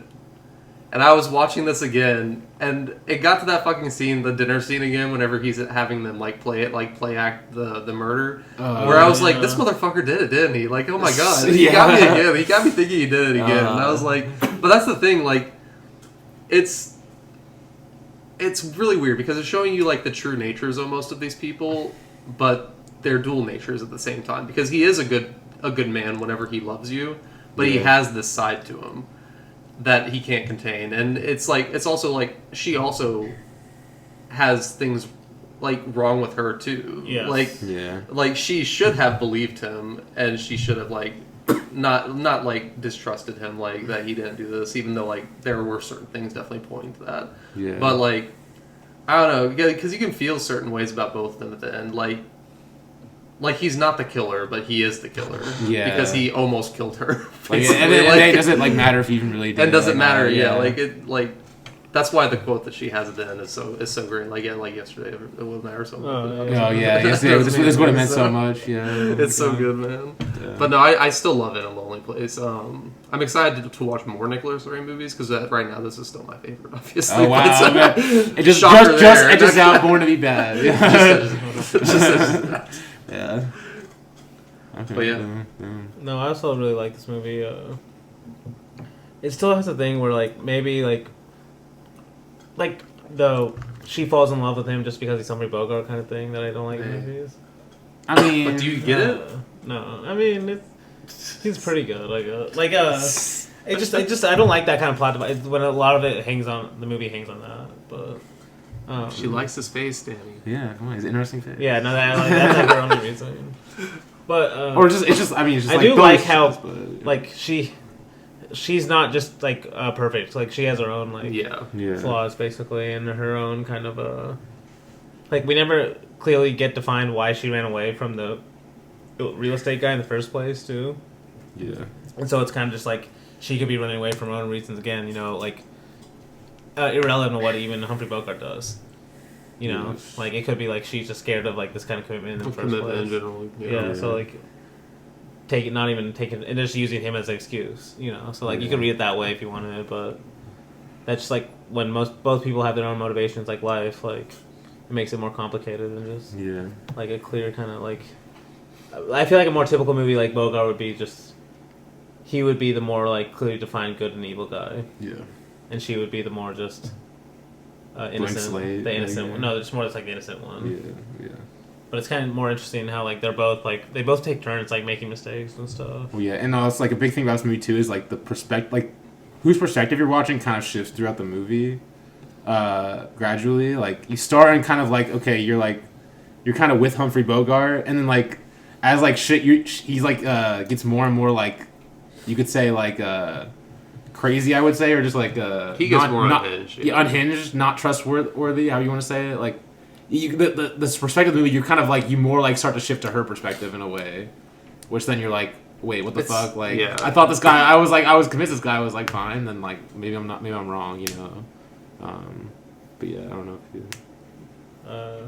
No, but I really liked I didn't like that. I remember not liking the ending as much as the first watch, and then I really liked it on the rewatch of like how like tense like that phone call is and stuff, and how much it interrupts and everything. Yeah, that's crazy. And then like the very ending too, because it's like very unambiguous. Like just like kind of just like it just ends right there in a way. Yeah, the very with him walking out.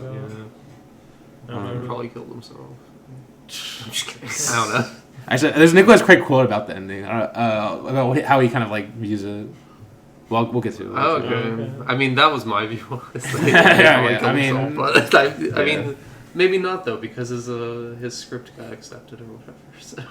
I mean, who knows? Does it matter at this point? You know, But I absolutely love this movie. Absolute masterpiece in my opinion. I would say like you guys said like I just love how much of a loose cannon like and unpredictable Humphrey Bogart in this movie is. Like, I remember you said like after you first watched it, you weren't like convinced like about him being scary or something, Danny, or something like that. I don't know if you still feel that way, but like. To me, like, he's actually, like, gets terrifying in this movie. In my opinion. Like, it's, like, he's such a, like, a loose canvas at certain points where I'm, like... I can buy that part. It's just, like, he's just very unpredictable, I would say, and that kind of makes him scary for me. Like, gets him to that point. So I guess there's a suspension this week because he is Humphrey Bogart at the end of the day, but I get there for myself, for sure. But the kind of like almost like the idea of almost like how much can you trust a person in a sense, or how much can you really know about a person is an idea I find really interesting in this movie and other movies as well. Yes. And kind of just like the lengths they go for that. Like, it happens all the time. Like, all these types of couples happen all the time where like one's violent or has like violent tendencies, but like the other person who may not have those or still loves them for some reason. It doesn't make sense, but like, I mean, it's just like, at the end of the day, that's just like how I guess love works. And so it's just like irrational like that, as we were saying. And I guess this one shows like the downside of that, which I mean, usually there is, but yeah, I guess that's the interesting part about it. But yeah, there's also like we're kind of talking about the world Nicholas Ray creates. And I really like this one's really interesting to me because it almost like there's a great Safdie brothers like like on the Criterion they'll have like the Adventures in Movie Going things where like directors or whatever will talk about like certain movies in the Criterion Collection. Safdie brothers did one on this one and a Jules Dassin film, Night in the City. They both it's like in the same thing. They're comparing crashing this and that movie, which Night in the City is like a crime procedural set in New York, and they're kind of like, and the thing they pointed out that's really interesting is kind of like the worlds of both of them, because like in Night in the City, like it's like it shows New York as like a very a city of companionship. Everyone wants to help each other because that's kind of like how New York is. Contrasted to In a Lonely Place in L.A., and it's like lonely as hell. Like all the houses look the same. Like everyone just kind of like has their own area. Like it just shows kind of like I guess the contrast between the two. In a sense, like I kind of like that world of like L.A. in a sense, like that he kind of like creates in this movie. It's like, I guess in the typical Nicholas Ray, it's more grounded. It's like not like there's not a ton of locations in this movie, you know, but he kind of takes this world of like LA being this like lonely place that kind of maybe would like push like a screenwriter, like a failing like screenwriter or whatever, to be I guess this insane or just like I guess just like just having these like doubts about himself or whatever. I would say that's what the bar also does it, because like it's like the loser bar in Hollywood or whatever. At least that's how I kind of read it. Like it's like all the washed up people like. Again, like basically like the B movie people. That's kind of how I read it. It's great. Cause like you have like the kids outside. They're like hoping for like like just in case like one of them's actually like a famous person walking in, or like maybe this D-list actor will blow up or something. Like that's great. Yeah, I guess because there's obviously the fact this is like a set in Hollywood. You know, he's a screenwriter, which is interesting to read to that, but. Yes, we'll have to say for now. I have more to say throughout, but we can go ahead and get into it. Basically, we start off with the great theme music and shots of Humphrey Bogart driving, and this is immediately where immediately sets up this guy's a fucking loose cannon. Holy shit! Like, because he basically. This woman, it's like every girl's an actress, by the way, in this movie, which is, I guess, is like an LA thing. I'm pretty sure, like, everyone says they're an actress or whatever, because like LA's like the thing, like the place, that, like they all want to blow up, you know. It's like everyone moves there to do it. She's like because like this random actress, he pulls into it like a stoplight, is like oh, I'm an actress in like this movie you wrote. He's like oh honey, like I don't see the pictures I write, you know. And then the guy, the husband, and it's like, hey, stop bothering my wife. And it's like, and like Bart's like, what the fuck are you doing? And then it's like the guy's like, pull over to the curb. And then he's like, what's wrong with right here? And like gets out of the car and like tries to scrap, like wants to scrap with him, but then he like drives off. And the guy drives off. It's great. Like, that's like this guy is like, he's truly down for a fight at any time, or like at least I can get that way if you like press him. Enough for sure. But then he goes to the bar, as I was talking about, like the saddest bar of all time. And like, even like I don't know, just like the way like I kind of like the black and white in this movie because it kind of helps like I don't know. Well, you skip the scene where he gets the book deal, or at least the guy gives him the book. This is at the bar, isn't it? No, it's right before the bar. Oh, it's right before the bar. Yeah. No, they're in the bar when are they in the bar? Yeah, I think they're in. Yeah, this gives him the book too. Yeah. Oh, okay. Yes, yeah, they're in the bar basically, and there's this girl, Mildred Atkinson. Oh, you're right. Unforgivable name for some. It's a name that sticks with you for some reason. She does get murdered, I guess. So, but yeah, basically she's this. We meet the agent guy. Yes. I'll love character. him. I mean, he's definitely a typical like Ray colorful character, because like this guy like. His relationship with Humphrey Bogart is like it goes to really funny places. That's all I'll say. I'll bring it up when we get on. But like kind of sad too. Sad, yes. It's a little sad, but at the beginning it's like kind of funny because he's it's funny, sad, sweet a little bit. Too, yeah, because like after he like punches him in the face, like it's like they're fine or whatever. Yeah. But yeah, basically, they want him to do this book. He doesn't really like. He like you know like we need to know by tomorrow, and he's like maybe, but I don't really want to read it. But this lady at the bar, girl works at the bar, basically is reading the book. You know, is like really into it. But like he starts. I think he goes to the bar and starts talking to like everyone else there, and like there's a guy that walks in. He's like this like young hotshot director or whatever.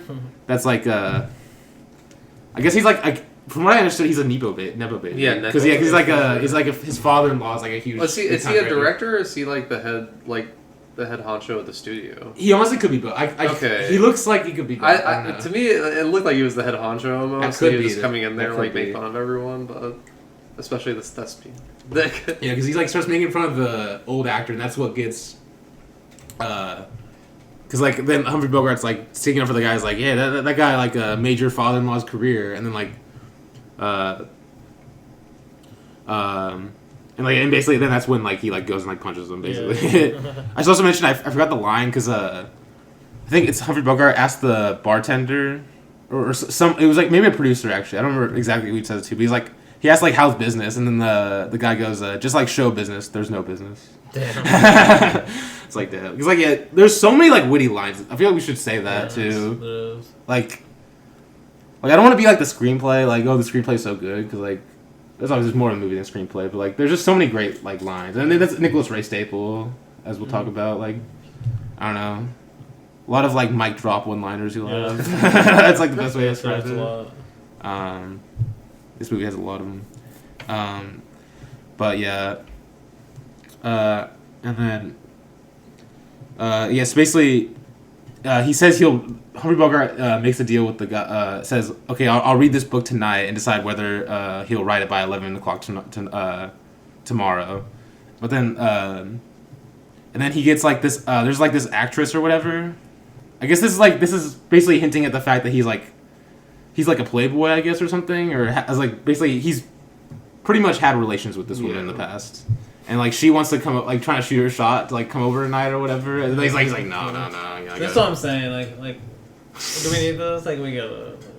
I mean, it's Humphrey Bogart, dog. I don't know, like, I don't know. It's like, it's just like too much sometimes to me. Like, it's the same thing when I compare about like John Wayne. Like all of a sudden, like. Okay, Humphrey Bogart's definitely more handsome than John Wayne.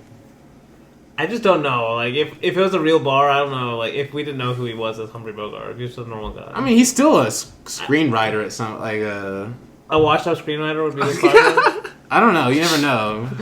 I mean, he has Humphrey Bogart. I think you're underestimating. Okay, especially, there's a lot of assuming we have to keep saying Humphrey Bogart here. That's what's making it important. Okay, he's got aura. Dick Steele. Yeah, see, I don't know. If it was Dick Steele, you wouldn't care, really. That's all I'm saying. Well, I mean, I guess it's hard to judge because we don't know about like. He's definitely handsome for the time, but maybe look up his height real quick.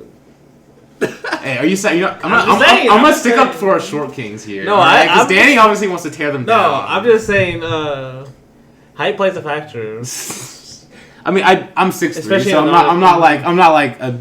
Especially when we don't know if it's Humphrey Bogart. That's all I'm saying. That's true. But he's still. I fully believe, like 2 weeks ago for the listeners, shop around the corner. Whenever she says to Jimmy Stewart that he could pick her up on the speed, because I'm like, yeah, he's a handsome man. Yeah, so that's way different. I believe it way more with Jimmy Stewart, and even then, it annoys me with every movie when they do it. Just like, a woman has to like fall up with this guy right away just because of his face. Or this woman is specifically a past lover though. Yeah, but she probably did it the same way, like the first time. The main lead does it the same way. I mean, he's Humphrey Bogart. Exactly. You keep saying his name. But it's like the explanation. But I'm saying that in a sense. It's like nothing in the movie he's a itself handsome guy, that explains it. Really, there's nothing in the movie itself. Really, all we see in the movie is how terrible the guy is. He's got that aura. He's got that aura. He does. Maybe. And he does have like a sweet side. I think that we see it. We see it too. Okay, so. Yeah, this guy out here dissing Humphrey Bogart. Damn. But you see, you're using stuff. So, are we supposed to see the other movies before we watch this one or something? Or I'm just saying Humphrey Bogart because I always say that. That's the explanation for the viewer too. It's Humphrey Bogart. We get it, but it's like that's nothing in the movie itself that explains it.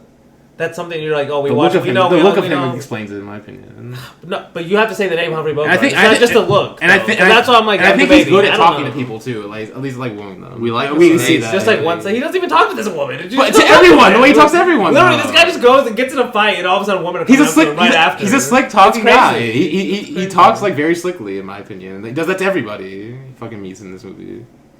Anyway, We like his face, Danny. God. Maybe I'm just jealous. I don't know. Yeah. You obviously are. He's like, it should have me. It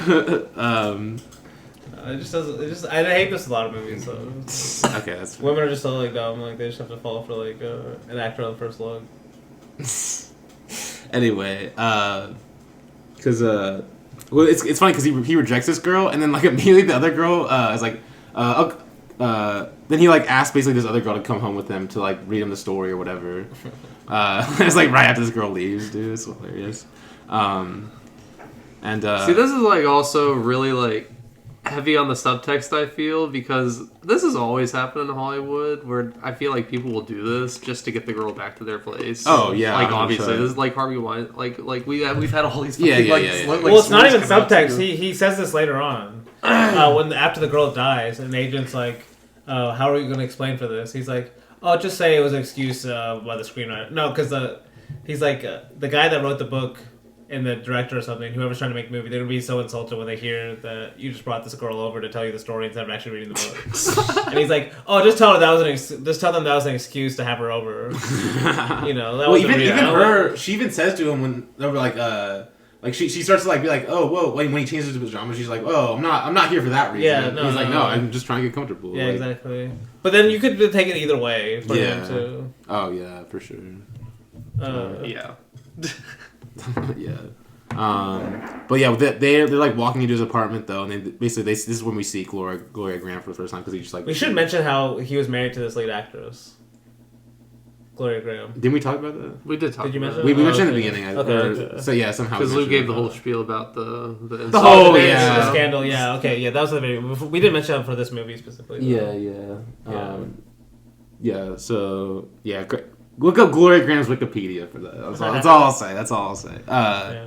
Listen, I don't know what Nicholas Ray's son looks like, but he's a handsome guy. So Actually, I don't know what he looked like when he was young too. Okay, I saw his letterbox picture. But... Yeah.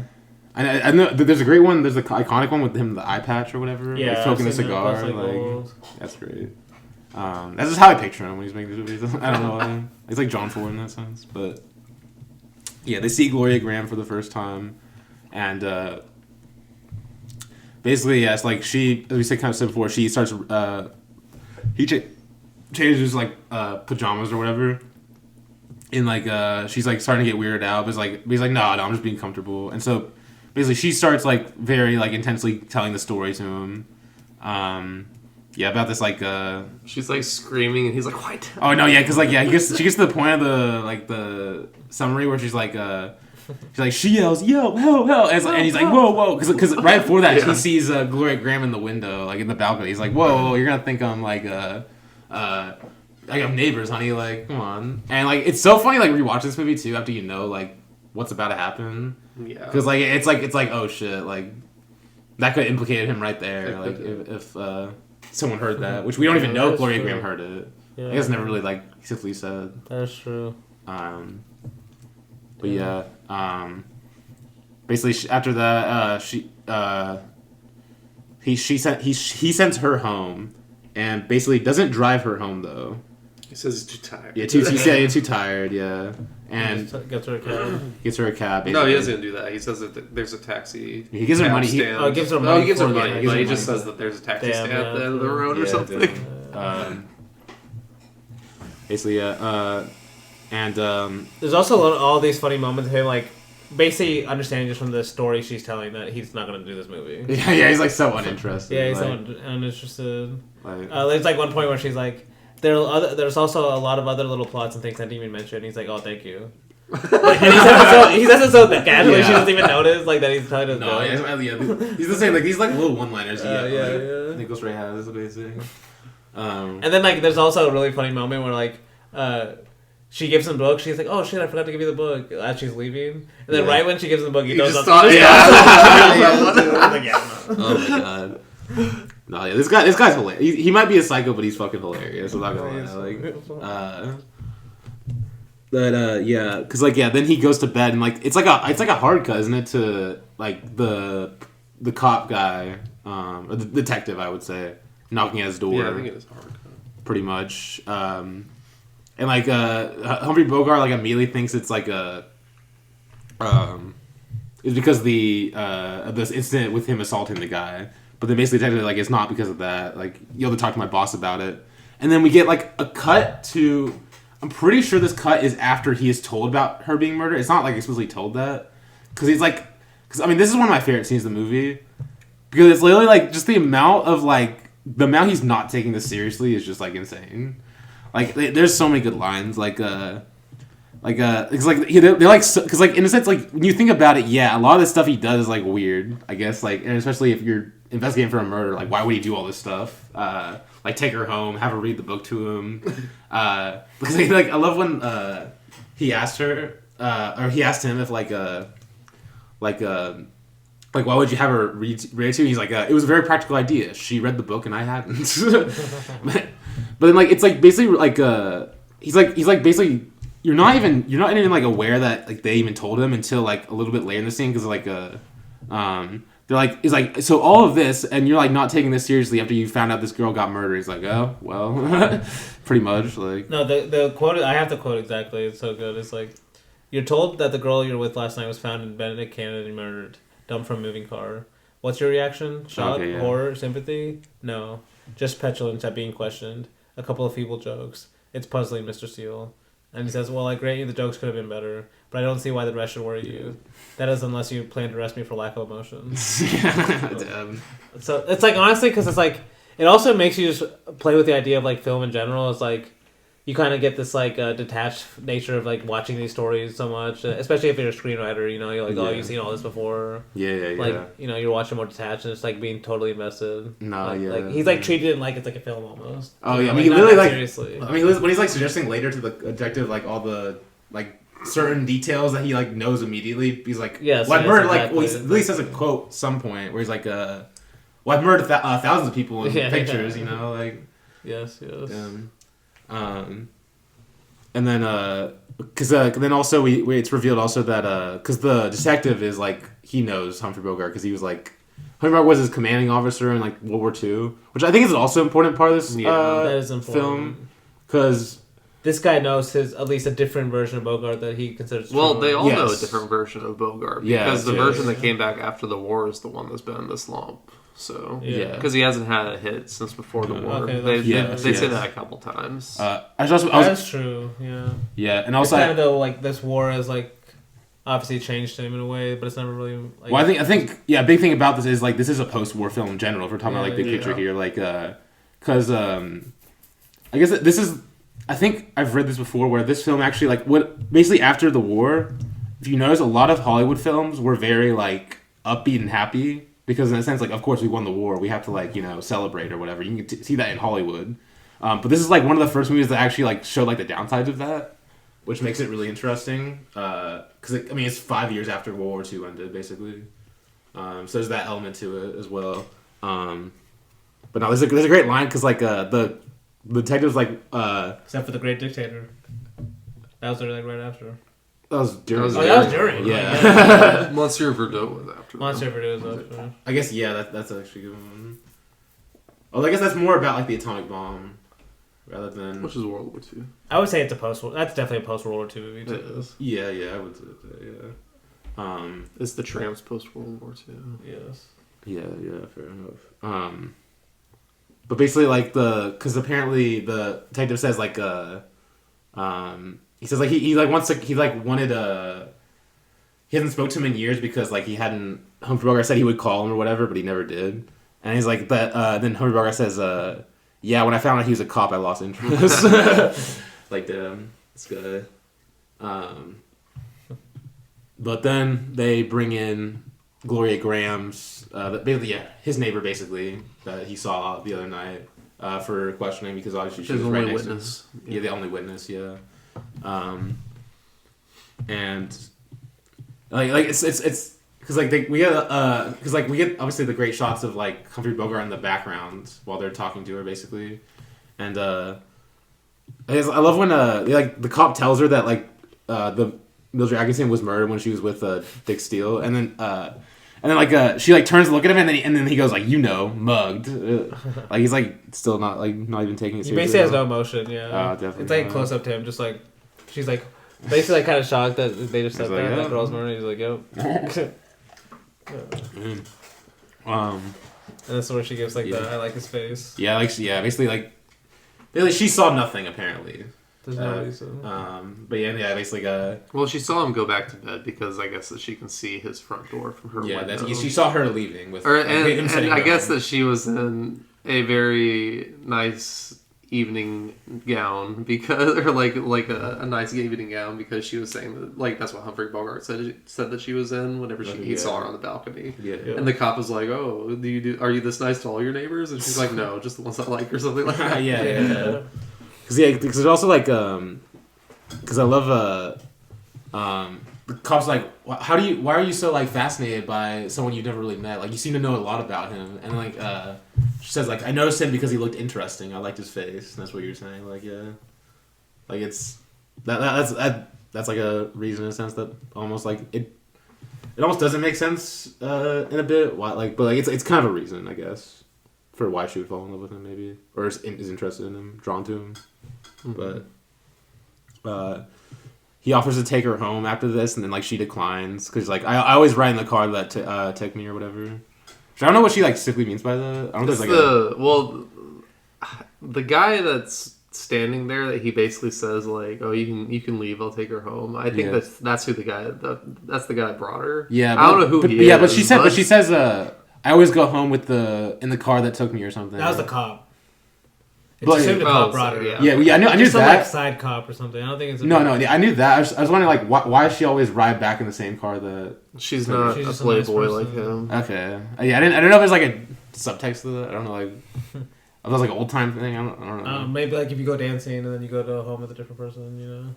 Yeah, I don't know if it's like it's like that kind of thing. Yeah, I don't know if it's like Sean Dupont back then, but I like what Bogart says though because the cop is like.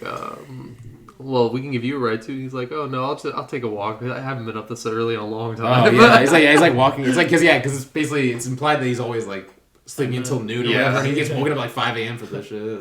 Because that's one of the things he says to the cop too. He's like, the next time this happens, do it later. yeah, make sure it's later. Yeah. But we get a quick shot of the two. The detective and the captain talking to each other, and basically the detective doesn't think Dix did it. Yeah. Obviously, he's kind of biased in a sense, but then obviously the captain's like, "What about all this other stuff?" You know, it wasn't like distraught after hearing the news and stuff. He's biased in a sense, but it's fun watching this movie because each one of these characters has their own views on the world, and you can see that through the way they treat Dix. Like, damn, yeah. Because this is the only guy that never loses faith in Dix either, or Bogart either. Yeah. Like he always is going after the guy that he thinks, or like he's trying to find the real killer essentially. Like even whenever the other cops thinks it's Dix this whole time, the other guy's still trying to find the actual killer. So yeah, he seems conflicted because he also trusts this guy, this head cop though. No, he does. Yeah. That's why he's like, I trust you at the end of the day. When he's like, he basically betrays him in a way because he like has this party just to get more information. When he's like at the party, the dinner party. No, the beach party or whatever. Yeah, because it's kind of implied that was set up by the cops. Yeah, yeah. And then they could literally cops were the cops right to the party, and then they do get more. It's kind of implied that he does get more information from it. That causes this big fight later on and stuff. Because also they interrogate the girl too. Yeah, without telling him. Yeah.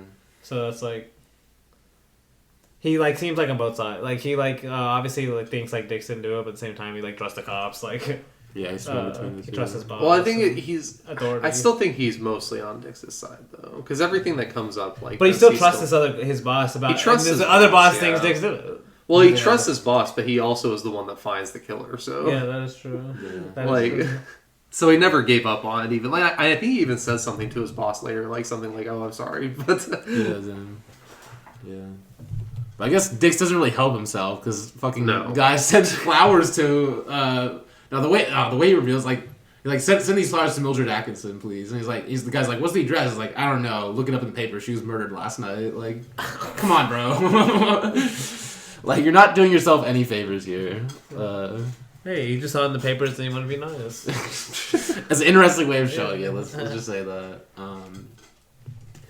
But yeah, he comes home and the agent is kind of like already there, like flustering him. Yeah. Like it's like it's so funny how worried he is about him. He's like a parent in this thing, like a worried like grandparent or something to Dix. It's so funny too because I think it's implied that this agent's like bad at his job too. Because like there's a great line like later on where he's like I almost tried to convince Harry Selwick or whatever the guy's name is to get out, gone with the wind. Like, oh yeah, that was way later. Yeah. But see, it's more implied like he can only be so good if like the guy he's being an agent for sucks too, or is being bad now since the war and stuff. Damn, good point. It's more seen to show like he's basically willing to ride for Dix no matter what. Like he's like basically even want to know the truth. He just wants to. He even says like I don't want to know. I just want to know if I'm in the clear. If you're in the clear or not. Yeah, yeah, and like Dix like not taking it seriously at all. Yeah. No, the way he like shows Mildred Atkinson's glass to him, and the guy's like freaking. He's like whoa, what's that? Like the, and like he also says he's like, oh, my alibi was tight, my story was better than his. Like bro, why are you even saying this? Like what? Maybe yourself your more. He's like he just does not trust him. It's hilarious. And then we get like basically it's like cutting to like the police officers like reading down the laundry list of like assaults he's done or whatever. Yeah. It's crazy. It also has a great screenwriter line where he says to the agent, "It was his story against mine, but I told mine better." Yeah, damn. Like, like I mean, I would hope so. Yeah, he's kind of cocky, you know. Yeah. Yeah, he literally is treating this like a detective novel or like a murder mystery film. And then I guess she comes back over, like Gloria Graham comes over basically, to tell her to keep her name out of the papers, and we get this like this moment where she kind of like in a sense reveals that like she doesn't even know truly if she thinks he's innocent because he's like because I think he like thanks her for like just clearing him, but then she's like she tells him like I have no idea what if you close your blinds, you know, like I only just saw that afterwards, like or just saw the I think she's referring to when she saw him in the window or yeah I guess she did say in the interrogation that she saw him saying goodbye to her and leaving and closing the door or something like that. Okay, yeah, but then she's like, I didn't know at what, but she says in this scene like, I don't know what you did after you closed those blinds or whatever. Oh, okay. So I don't know I don't know if she like made up the story about him saying goodbye. I think that would make more sense to her being now kind of like not more unsure of whether she killed him. Yeah. Because like, if he was in love with her. If she was in love with him, she's more willing to lie about that. Yeah. But then when I actually got to know him, she was like, okay, then maybe like yeah, shit. Maybe I'm wrong. Yeah. And then I think he tries to seduce her, and then like she basically rejects him. And this is when the detective calls him to invite him to dinner, which I guess we kind of like infer as we said before, like this could be like more of a police thing. Well, it's first because it cuts to a scene with the cops, basically like talking about it. Yeah. Telling him to call. Yeah, he actually calls Bogart from the cop office. Yeah. And then when he hangs up, they're like the head cop like nods at him, basically like. Yeah. Job well done, kind of. Yeah, like good job for sure. So then we get this dinner scene with like his friend. Yeah, this is a classic scene. Very memorable. Basically, like starts like. No, he like this guy like he this is kind of what I was saying before, like he's written so many of these stories, like he's honestly like an expert, like because I think he makes the suggestion like because the guy's like how do you know she wasn't subdued before she got in there, because okay we should mention they know she was dumped from the car basically while it was moving and then the detective is like how do you because then Homer's like or Dick Steele is like saying like well, she would have to have been in the car, like, conscious or whatever. But then the detective's like, well, how do you not know like she was unconscious from before she got in the car? But he's like, but if she was unconscious, why would he? It was shown like she was dumped from like the front of the vehicle. I think it's like if she was unconscious before, like you just put it in the back seat or whatever. Yeah.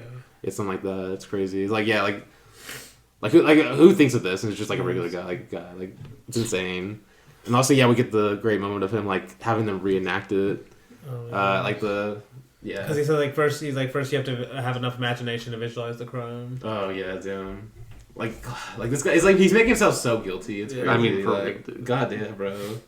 And then like the way because I mean, like you could say the shadows could get more insane in this scene. They do. Because like it's not to say there wasn't shadows before, but it's definitely like they were more muted. I would say throughout this film, it happens in moments where he turn up the shadows all of a sudden because we're able to. Like that, and like the way he like has it like, it's weird because it's like an anti-shadow in a way because it's like the light on his face like lights up. It's like it's like he's telling a ghost time or like a horror story around the campfire. But it's like the most excited we see in the whole movie. No, yeah. And the thing is like it's the perfect thing to like show how maybe not how great of a screenwriter he is, but just like the power of stories in movies because the guy believes he's so entranced by his like story that he's literally choking his wife. Well, it's like the describing. He's like describing this guy that hates his wife and stuff like that, and he's just like the other guy like gets caught up in the story too. Before the wife starts freaking out. Yeah, that's crazy. And like they get straight back. Like, your first instinct was to grab his arm. That's when you lost the battle. Damn, damn. The same way she did. How do you know that? I love how so sure he is in that story that he believes. It's crazy. And then he's like, I've killed dozens of people in pictures. Pictures. And then of course, and then like to clear his name, he has obviously the great quote of I assure you, I could never throw a lovely body from a moving car. My artistic temper wouldn't permit it. You see, we so-called creative artists have a great respect for cadavers. We treat them with the utmost reverence. Put them in soft beds, lay them out for rugs, leave them lying at the foot of this long staircase. But we definitely could never throw them from moving cars though they were cigarette butts. Like, oh my god, this guy like just like thinking about it in that way is just so crazy. Like I'm an artist. I have to do it in an artistic way, you know. That's how I would murder somebody, not this way. But yeah. But I mean, still like, because I think the wife is now suspicious, but still the detective's like, no. He's just like has an intellect, a superior mind than all of us, you know. He's not a different plane of existence, you know. But then I think we get. Okay, this next scene's interesting because it's like because then he goes like straight over to Gloria Graham's house. Yes. But it's kind of a bizarre scene. This is because like she's basically now immediately in love with him. Yeah, but he's like so nervous in the scene too. Yeah, it is kind of weird. Like I still don't really understand the scene completely, but I think because he asked her. She's like it's like he like walks in like all timid and is like asking her like weird like basic questions or whatever. And then basically this is where she's like, I guess she finally accepts like his he's like attempts his seduction early. She kind of is finally like, you know, okay, fine, you know, I'll submit, I guess. It is a bit awkward, or just like random or sudden. So I can definitely see why you'd be like jarred by it. No true motivation. It's love. I mean, does it have to have a true motivation though? I mean, we compared to They Live by Night, where we were saying like all the motivations are kind of like just the societal kind of pressures on them and stuff. But, like that's what I was saying. Compared to this one, it just feels like more like typical Hollywood. They see each other. It's definitely like not. Even though the ending, that's why the ending's better at least. I guess. Yeah. Where then it's like their kind of true selves are revealed. What's the thing they say? I loved when I saw you. That was that quote that his poem. He said he's writing that for his next movie. That was later on. Yeah, he came with the line. Yeah, it's like I was born when she kissed me. I died when she left me, and then like I lived a few weeks while she left me. Yeah. Yeah. So yeah, I guess like maybe it doesn't have to make sense. I don't know.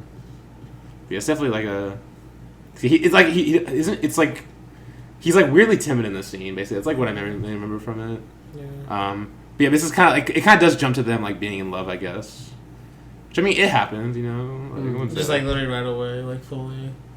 It is It's like they're on a honeymoon now. It is like time. Yeah, they are on a honeymoon. Yes, for sure. Okay. Like the honeymoon stage, like the honeymoon stage in a relationship. Because in a sense, he's almost like delving himself into his work now. And honestly, this is where I'd say the perspective's like is like shifting now to her perspective now. Okay, yeah.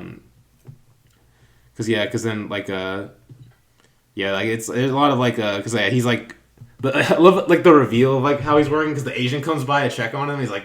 And like the girl's like Gloria Graham's like trying to get him to come in. He's like, no, I can't disturb him. He hasn't worked this hard in years. Like Since before the war, I think he said. Yeah, he's like, I can't. I really can't go in and distract him. He's so hard at work right now. It's crazy. He says if he'd met you 10 years ago, I'd have wouldn't have ulcers today.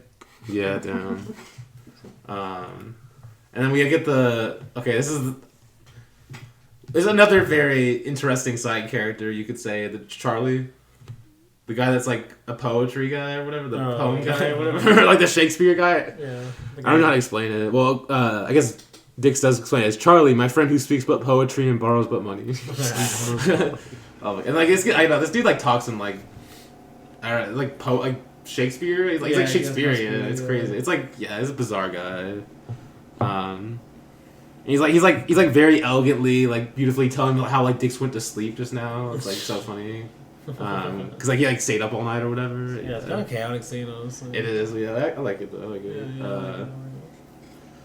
And then, I mean, this movie it moves pretty fast. I would say because like it's like right after this scene, I think she gets called to the cops. Yeah, the detective is like he's like waiting for her. Like she like walks across and like the detective's waiting for her like to.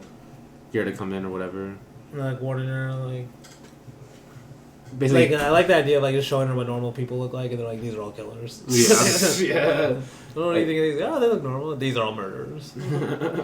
It's a good lesson though. Yeah. I mean, yeah. Just like the fact that like showing her like the laundry list of like Dix's like brutal like violent history, and she's like. Oh, you know, I've changed. Exactly. Which is like a common mindset, I would say, in like these type of relationships. Like, oh, I can fix them, you know. Especially this kind of like first love kind of. This is the love I kind of always criticize. I'm kind of criticizing in this movie, which is maybe it's criticized in itself. It's like this kind of first love. You see each other from across the houses, and all of a sudden it's like for life or whatever. You know. And it's like even these people could be murderers. Yeah. Don't fall in love with writers. They're murders a lot of the time. But yeah. Especially like knowing that she's like running away from another person, you know. Yeah, that too. I guess. Because like they say, even in the scene, they say like obviously Killian has a fascination for him, and she's like, I don't believe that. And he's like, that's because you're in love with him. Okay, this idea of like love kind of blinding her from like actually seeing him and stuff. Yeah, for sure.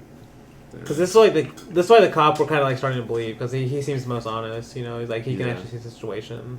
Honestly, dude. And I'm talking about the head cop. Like, the one who's like he's our greatest suspect. Yeah.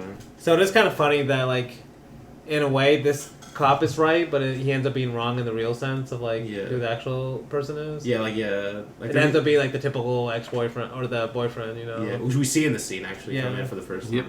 Yeah, dude. Because apparently he has like an airtight alibi or whatever. Yeah, exactly. Like, so. Also, when I first saw this guy walk in, like I imagined him a lot younger. Like this dude's like. He got a full on like mustache and shit. He like looks like he's like in like a. He still looks pretty young though. No, he looks pretty. He looks older to me. It's like a not.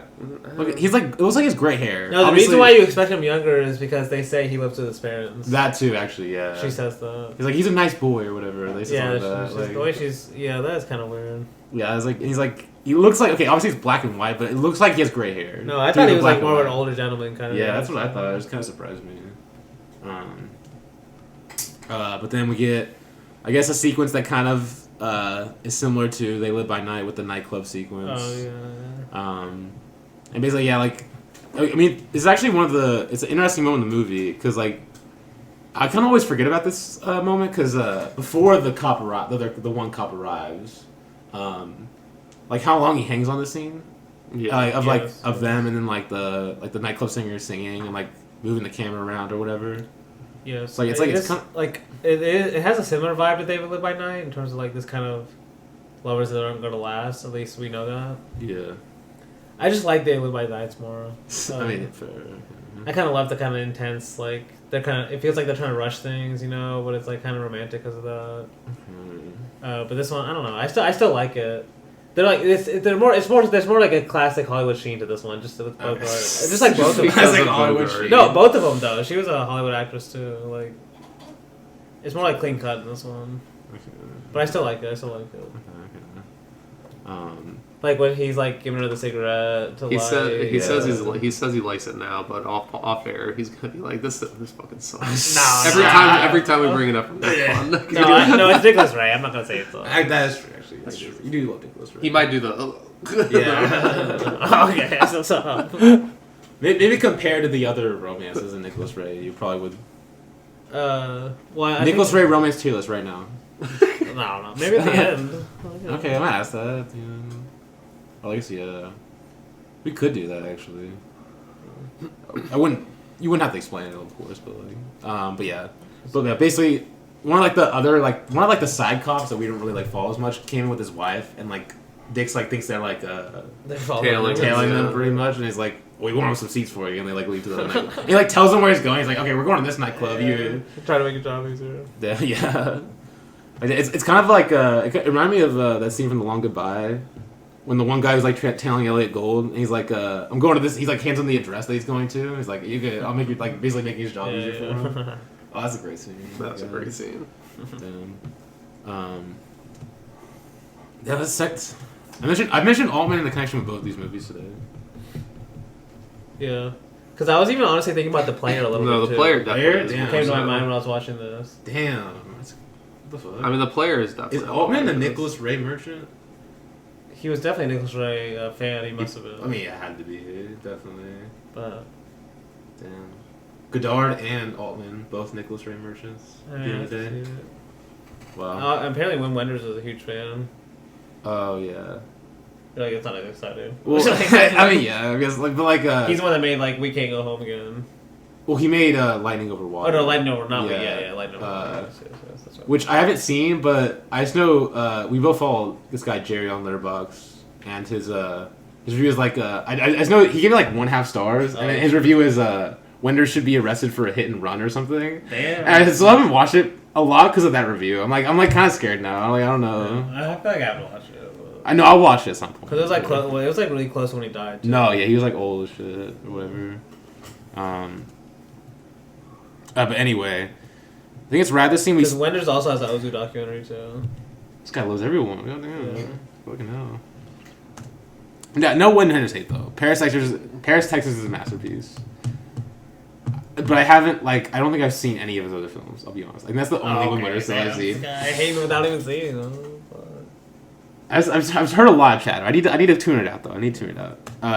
But anyway, I guess this is where we can see. These are definitely where we start to see the seeds from here on of, I guess like her doubting him. I would say because this is when the masseuse scene. Yes. Where she's I guess like this lady's like basically warning her about like you're gonna end up like all the other ex-girlfriends that he's had or whatever, like being black and blue or whatever. And then like she gets mad at her for saying that, but then but it's still like planting a seed, I would say, for sure. Yeah. About like what's about to happen, basically.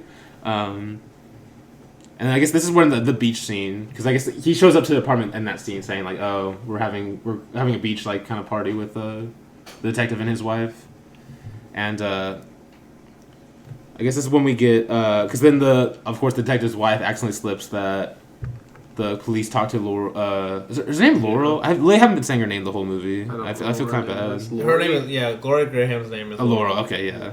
Laurel.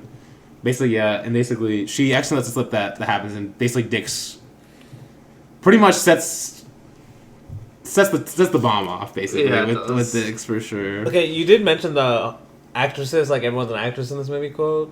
I mean, not the quote, but you mentioned that. Okay, yeah. Everyone's an actress. what he says about the quote is so funny. What he says about him, he's like, you know, the trouble with these Hollywood dames, they all have such a sketchy education. They know nothing. They know absolutely nothing about the community chest, but they know everything there is to know about the community property. Their arithmetic is not so hot, but just ask them how many minks how many minks make a coat. Yeah, damn. Because like there's earlier with that first woman that comes up to him and says like, how much do you like love her? Like he's like she's in love with him right away. She also said like past lover. Yeah, she's like do you just hate all women or just women that you know? She's also wearing a mink coat, I'm pretty sure. Oh, was she? Damn. I don't know. She's definitely wearing a fur some coat. some type of expensive ass coat for sure. Damn. Yeah.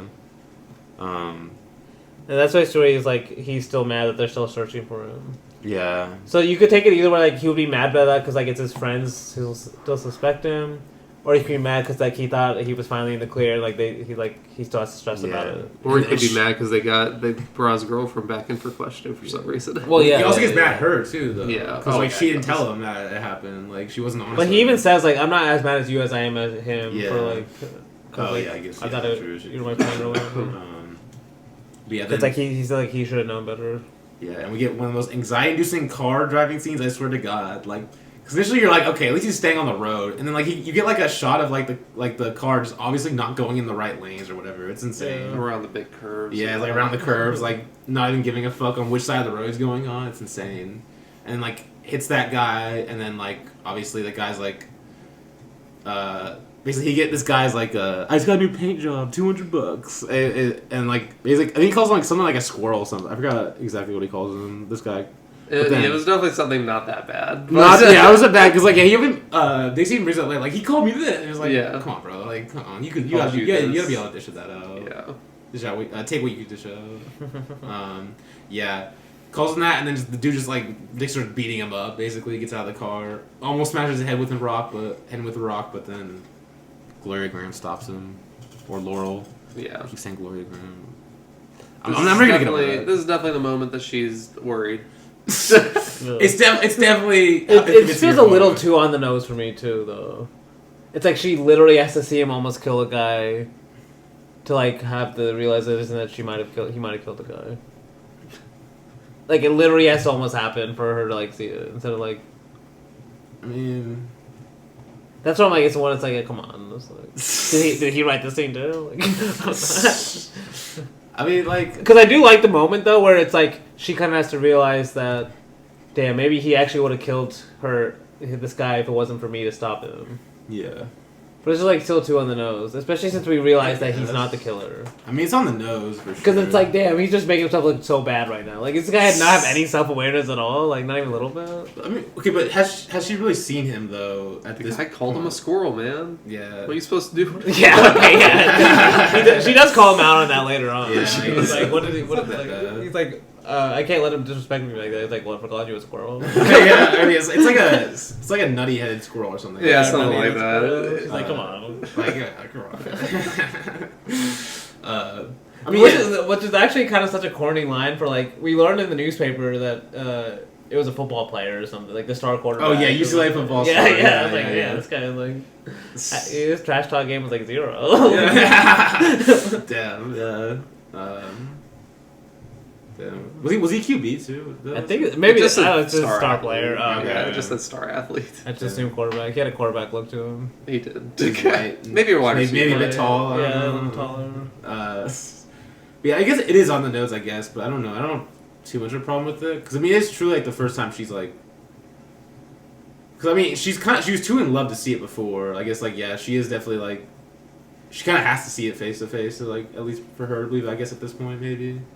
Because I mean it's not like the laundry list of like violent things commits her otherwise. Like I guess this is kind of just like a moment because like she just simply saw it herself with her own eyes. It happened, but.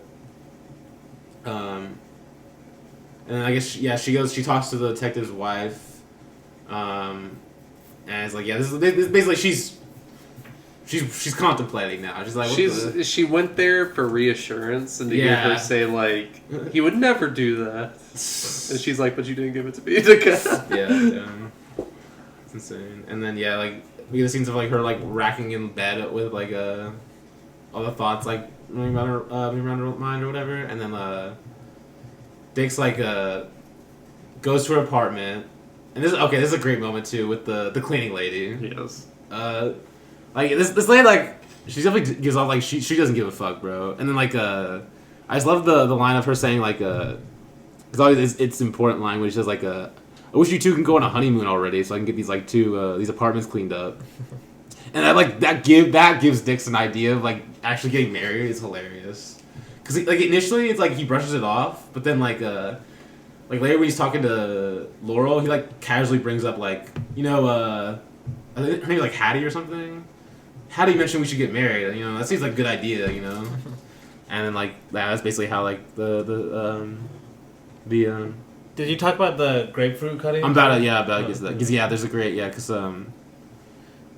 it shows them like it shows them like struggling really like with cutting the grapefruit. Yeah. And then she's like it's supposed to the knife is he's like I don't he's like he tells her how he flattened the knife to make it better or something. And he's like she's like it's supposed to be curved. Damn, and he's like didn't even know that for the how to because he's like you see him for a while like struggling how to get all the grapefruit out. Damn, and that's when he's like talking about like there's like this back and forth about like when because we mentioned like I think we might have skipped over a little bit where he actually mentions when they're driving about the quote that he wants to put in the script of I was born when she kissed me, I died when she left me, I lived a few weeks while she left me. Yes. And he tells her to say it to see how it sounds. Yeah. Basically this like kind of merging of like him as a screenwriter and then like stuff that's going on in his real life, Yes. Because then he's talking to this and he's like, I think she says something about she liked the love scene in the movie. Well, she's like, I love, because like, she's like, she said she just finished the script and she said, I love the love scene, it's very good. No, then she says, that's because they're not always telling each other how much in love they are. A good love scene should be about something else besides love.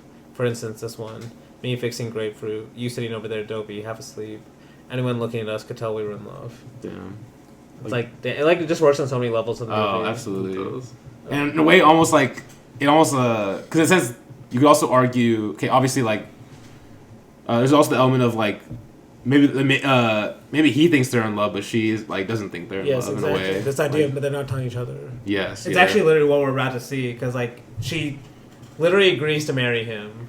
And then right after he leaves, she's like telling the next guy, "Is like, I'm not gonna marry you." Yeah, like what did I do? It's not. I know. It's like I can't. And she's like, I can't. It's his agent because the agent comes in like all happy. He's like, oh, I can't wait to see what kids you guys have and shit. And then she's like, I'm not gonna do it. He's like, oh no.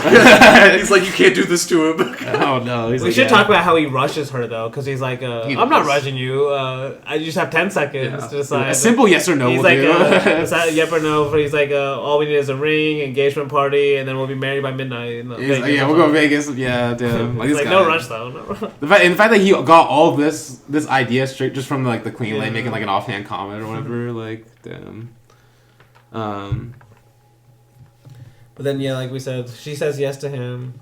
Then he goes to leave. And I love how he tells the cleaning lady too, because the cleaning lady's like, I need you guys to get married and go on your honeymoon, so I can clean both of your apartments.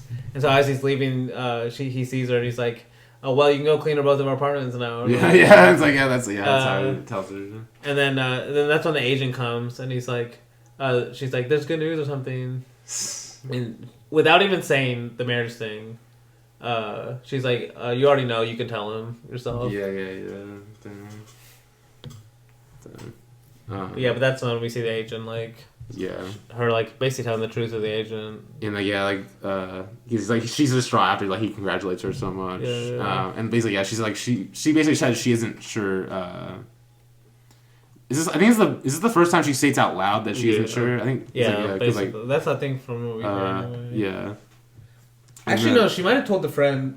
I don't know. The wife. She told the friend that she was there for her to tell her that there was no way, but I don't think she ever said it out loud. She kind of basically does, because she's like, I thought I was coming here to tell it. I was going to say it out loud, hoping you would laugh. Yeah. But you're not laughing now. Yeah, damn. So she's like basically realizing. Yeah. Like even to herself. Shoot. And basically, and then I guess she tells him the plan. To leave is like go on a plane to New York, basically. And this is another thing about this agent too, where we see is like how much he's like honestly kind of like a. He might be criticizing agents in a way for like how much this guy loves dicks. Yeah. Pause. No, but because he's like you can't hurt him like this. He has a tremendous ego. You can't take defeat. You've got to wait till something good happens to him before you drop the news. It's like literally everything is like about like his, know. He's like. I mean, basically, in a way, agent sees him as an investment, I guess. Like, but it's more like he's like pampering him like a baby too. Yeah, that too. Yeah. I mean, to be fair, if I was Dix's agent, like I for sure wouldn't like. Yeah. I would also be the same way. Honestly, you don't want to like. That's true. Yeah. But I love how much he's thinking about it. He's like, you have to wait till like he gets the script to success before you drop the news. So you can balance out his emotions. he's like trying to be a scientist. And shit. Yeah, exactly. That's what I'm saying. Like how much he trying to engineer this basically about his ego, basically, so he doesn't get too hurt. Yeah. But he also might just be like so worried that he might just fall off the deep end if this happens. Because he's seen him already. And then But then because she's like I think she's like trying to like pack whatever, and then like Dix forces her to go out with him to this engagement party. Yeah, to like get an engagement ring too. Yeah, exactly. All the the ring a dink like engagement party. Engagement in my notes I said it's an engagement party of sorts at a bar. It's like a raggy tag one. Yeah, with the same people that we've seen. The poetry guy comes. He's like wearing this like fucking I don't even know how to explain it's like an 1900s ass like Victorian fit. I love this. Oh, he's like because the lady it's like a costume or something. Because badges. The lady goes like she was like you forgot to take your costume off. Yeah. He's like silence winch. It's like just formal attire. He says something like this is not a costume. This is the attire of a gentleman. Oh my god, yeah. Like he's so funny. Oh my god. Yeah, it's like just the way he talks. Oh my god. And then like basically, I think she even says like in this scene like he hasn't like left her alone basically today. Like in a way, he's almost trying to hold on to this like or like he just wants to be. He's like so in control. Like wants to be so in control at this point. Like the actress from earlier comes by and like congratulates them. But then basically what the actress does though is that she reveals that she already read the script because I think. Because the agent got the script somehow, I believe. He got it from her. Yeah, from her, right? That was the whole thing. Like, if something good needs to happen to Dix. Yeah. She gives him the script. And basically, Dix didn't know about that, so when the actress reveals that, he gets, of course, crashes out again. Yes. Honestly, damn. The term crash out is like made for this movie. It's like a new term, I feel like. New terminology. Especially this scene, yeah. Oh, damn. He's the crash out Hall of Famer, bro. God damn. Watch him slap his agent and stuff. Yeah, it's crazy. Break his glasses. It feels awkward even like watching on screen. You know? Yeah, because the agent's like, no, it was my fault. It was my fault. Like, he's like trying to cover for her. Yeah, and like she's like still trying to take the blame too at the same time. Like in my notes, I read it as like, of course, like a screenwriter doesn't like feeling like, especially that he's like other people are trying to control what's going on to him. Like like other people are trying to manipulate what's going on. You know. Yeah, and of course, Dix's mind is like. Immediately jumping to like, oh, you guys probably think it's a failure or whatever. Yeah. Like you're like laughing at me. Like he's so insecure in a way. Yes, that's also true. His insecurities are like showing so much. It's crazy. Like hits the agent's face and like he like goes to the bathroom and then like that's when he hears like apparently they're raving about the script and that's when he goes apologizes to the agent's like, oh, well, I guess there's he's like actually they're raving about the script. That's my bad. Like, and it's like in a second like you think I guess this is a moment where. Dix almost like it suggests that like maybe you should go leave him because of what he just did, but then I think and then basically but the agent's like nah I'll stay. I've been with you for this long, I might as well. I guess it's just like this is just like continuing the cycle in a way, I would say, with the agent and him. Agent's like just like allowing this behavior in a sense. Yeah, honestly, yeah, you can see like that for sure. Like especially since like. You could say, like, she actually sees him more honestly, by willingly leaving him. Yeah. And, like, the agent's kind of, like, just, like, more in love with him in a way by, like, just doing whatever he wants and, like, honestly, protect his ego and stuff. Damn. No, it's the way the agent... It's the way... slapping him. No, it's the way this agent just, like, bounces around everywhere, though. It's just, like, I love this guy so much. But then also, while this happens, though, she, like, slips out. Because she has, like, obviously she has like an airline that she has to. Well, she has a flight she has to pack for basically. I guess we also mentioned earlier, like apparently like the airline's gonna call her back or something. There's any cancellations. Yeah, if there's any like cancellations because she wants to get a flight as soon as possible, and I guess because I think I forgot to mention the moment at the dinner scene when she gets a phone call from somebody and she thinks it's the airline. Yeah. And so Dix of course is paranoid, like, oh wait, someone's calling you? Like, are you cheating on me? Like, Steve's like mind is jumping to the craziest conclusions, but he ends up being like Martha. I think. Yeah, it is. But in that moment she thought for a second like, oh shit, that's the airline. He's gonna find out. And so like it's like a you kind of like you're like calm after that. You're like, okay, maybe he won't find out. But then like I guess we're about to see like shit. Like he finds out anyway because bad timing. But and then of course, I mean, and this is also bad timing. As soon as Dix leaves to go after her, the restaurant gets a call from the detective about Henry, the boyfriend or whatever, committed suicide and like left a note convincing to the murder. Of course, just misses them. And basically, that was like, okay, now we gotta like call actually Laurel's house, and it's like cut to Laurel's house, and this is where like this is like I guess this is the climax, you could say, of the movie. This is the last. And I love. Have you guys seen the original poster on Letterboxd? Okay, like it's such an old time. I love how it's old time because we just want to bring this up because it says it's like Humphrey Bogart's face on the poster, but in the typeface says the Bogart suspense picture with the surprise finish. So like I just love that like idea of like it's gonna be a surprise finish. Like they're marketing that like back in the day for that. I mean, this is like and honestly, it's deserved for sure. This is a very surprise. I mean, maybe in a way, it's definitely an intense finish. But yeah, it's just interesting the way they market this. I guess for Hollywood at the time. Probably, so. But yeah, basically, she's packing, and then he forces himself in, and he's like apologizing, and this is and he's still super paranoid. He's like, "Wait, where's your ring?" She's like, "Oh, I took it off or whatever." Like, and he's like, "Well, you never should take it off." And then he's like, "I'll get it for you to put it on." Opens it, like sees the door's locked, and then now he's like, "Wait, why is this locked? Is there a man in there or something?" Like she's like, "No, I'm just packing or whatever." It's just the crazy lengths he goes here. Like, it's like saying, and she's like, "I don't want you to see it's dirty." He's like, "Oh," but he's like, he won't accept any answer for sure. He's like super like. See, it's funny how you say the crazy lengths he's going to, and I'm like me watching the movie, I'm like, it's the crazy lengths she's going to keep lying without like just admitting she doesn't want to marry him. Like, I mean, I get like thing is, she's like, but I can going like, "Oh, I'm actually just packing," like instead of just like. It's obviously like I'm packing for. It's obviously she's lying. I mean, she keeps lying, But at this point, like, instead of just like because she's definitely. She's definitely trying to delay the inevitable. Yeah, she's scared to tell him. But I would be scared to tell him too, so I sympathize with her in that sense. I would say. Yeah. But yeah, and then like because like she goes in there really quick too to like hide the note that presumably she was gonna leave him, which never even I don't think it's ever said in the movie. Like in the movie. Well, yeah, it's just like yeah, it's like oh yeah, she wrote him a note apparently. Like I guess it's like a farewell note, and then like she has to hide that really quickly, and then he enters, and then picks up the phone. The phone call, the flight to New York is canceled apparently, because this is another like tense phone call moment because you're like when you pick this up you're like oh shit. But then, like, there's a part of me that's like, okay, maybe that's the detective. Because, the detective said we're going to call up Laurel's house now to try to get them on the phone.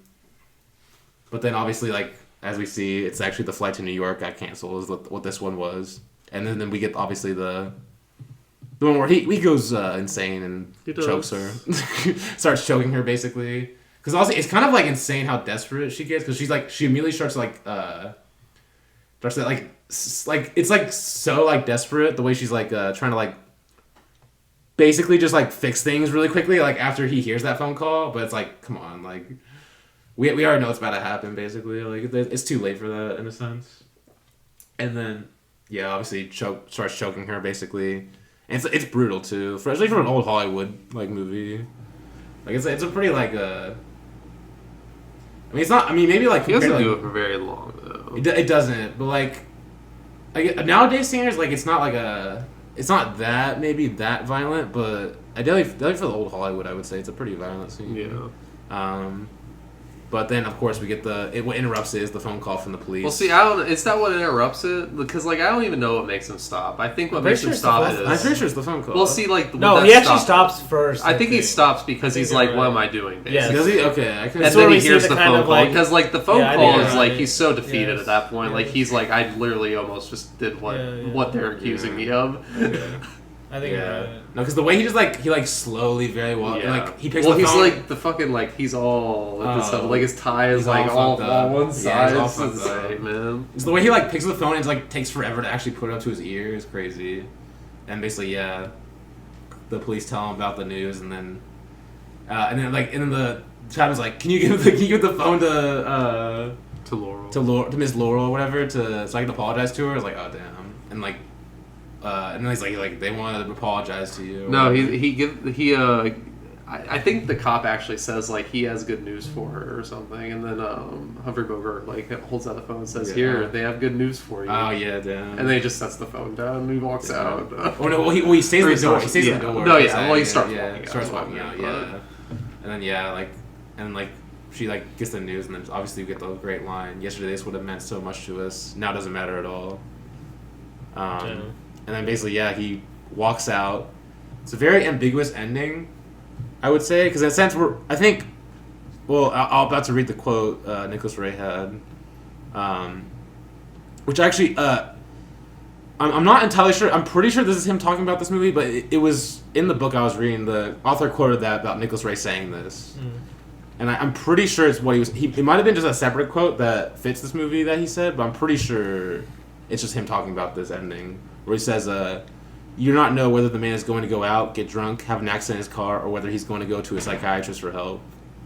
And it makes sense, in a way, you can read it in so many different ways. For sure. Does he is this really gonna be a learning lesson for him? Probably not. Or is he going to end his life or something? Which, honestly. That's what Blake said, huh? I guess that is what you said. Because he doesn't go to his apartment either.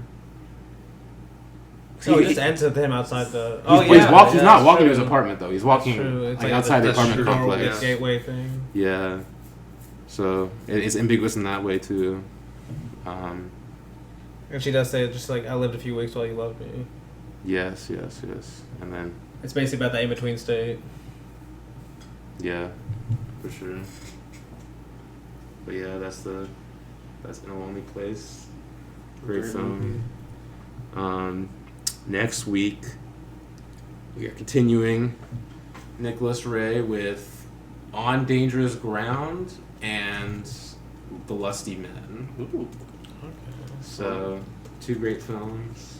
I'm excited for The Lusty Men because Danny said it was a sports picture. So I mean, in a way. I mean, also it's the title's hilarious too. The title it makes sense when you watch it, but it's still so funny to me. The Lusty Men, goddamn. But I mean, it's deserving. It's a deserving title for sure. Doing my favorite and least favorite Rays. Oh. Okay, hopefully we'll change that about On Dangerous Ground. Hopefully I'll enlighten you a little bit. Maybe, I don't know. It is 80 minutes. Though. Also, the true story of Jesse James might be my least favorite. I haven't even seen that. Oh, you haven't? No. Still kind of interesting. Some of it's interesting, but On Dangerous Ground, it's 80 minutes, so you can't get mad at it. It's one of his shortest movies. Okay. But yeah, two great films. But until next week, hope to see you floating through the clouds.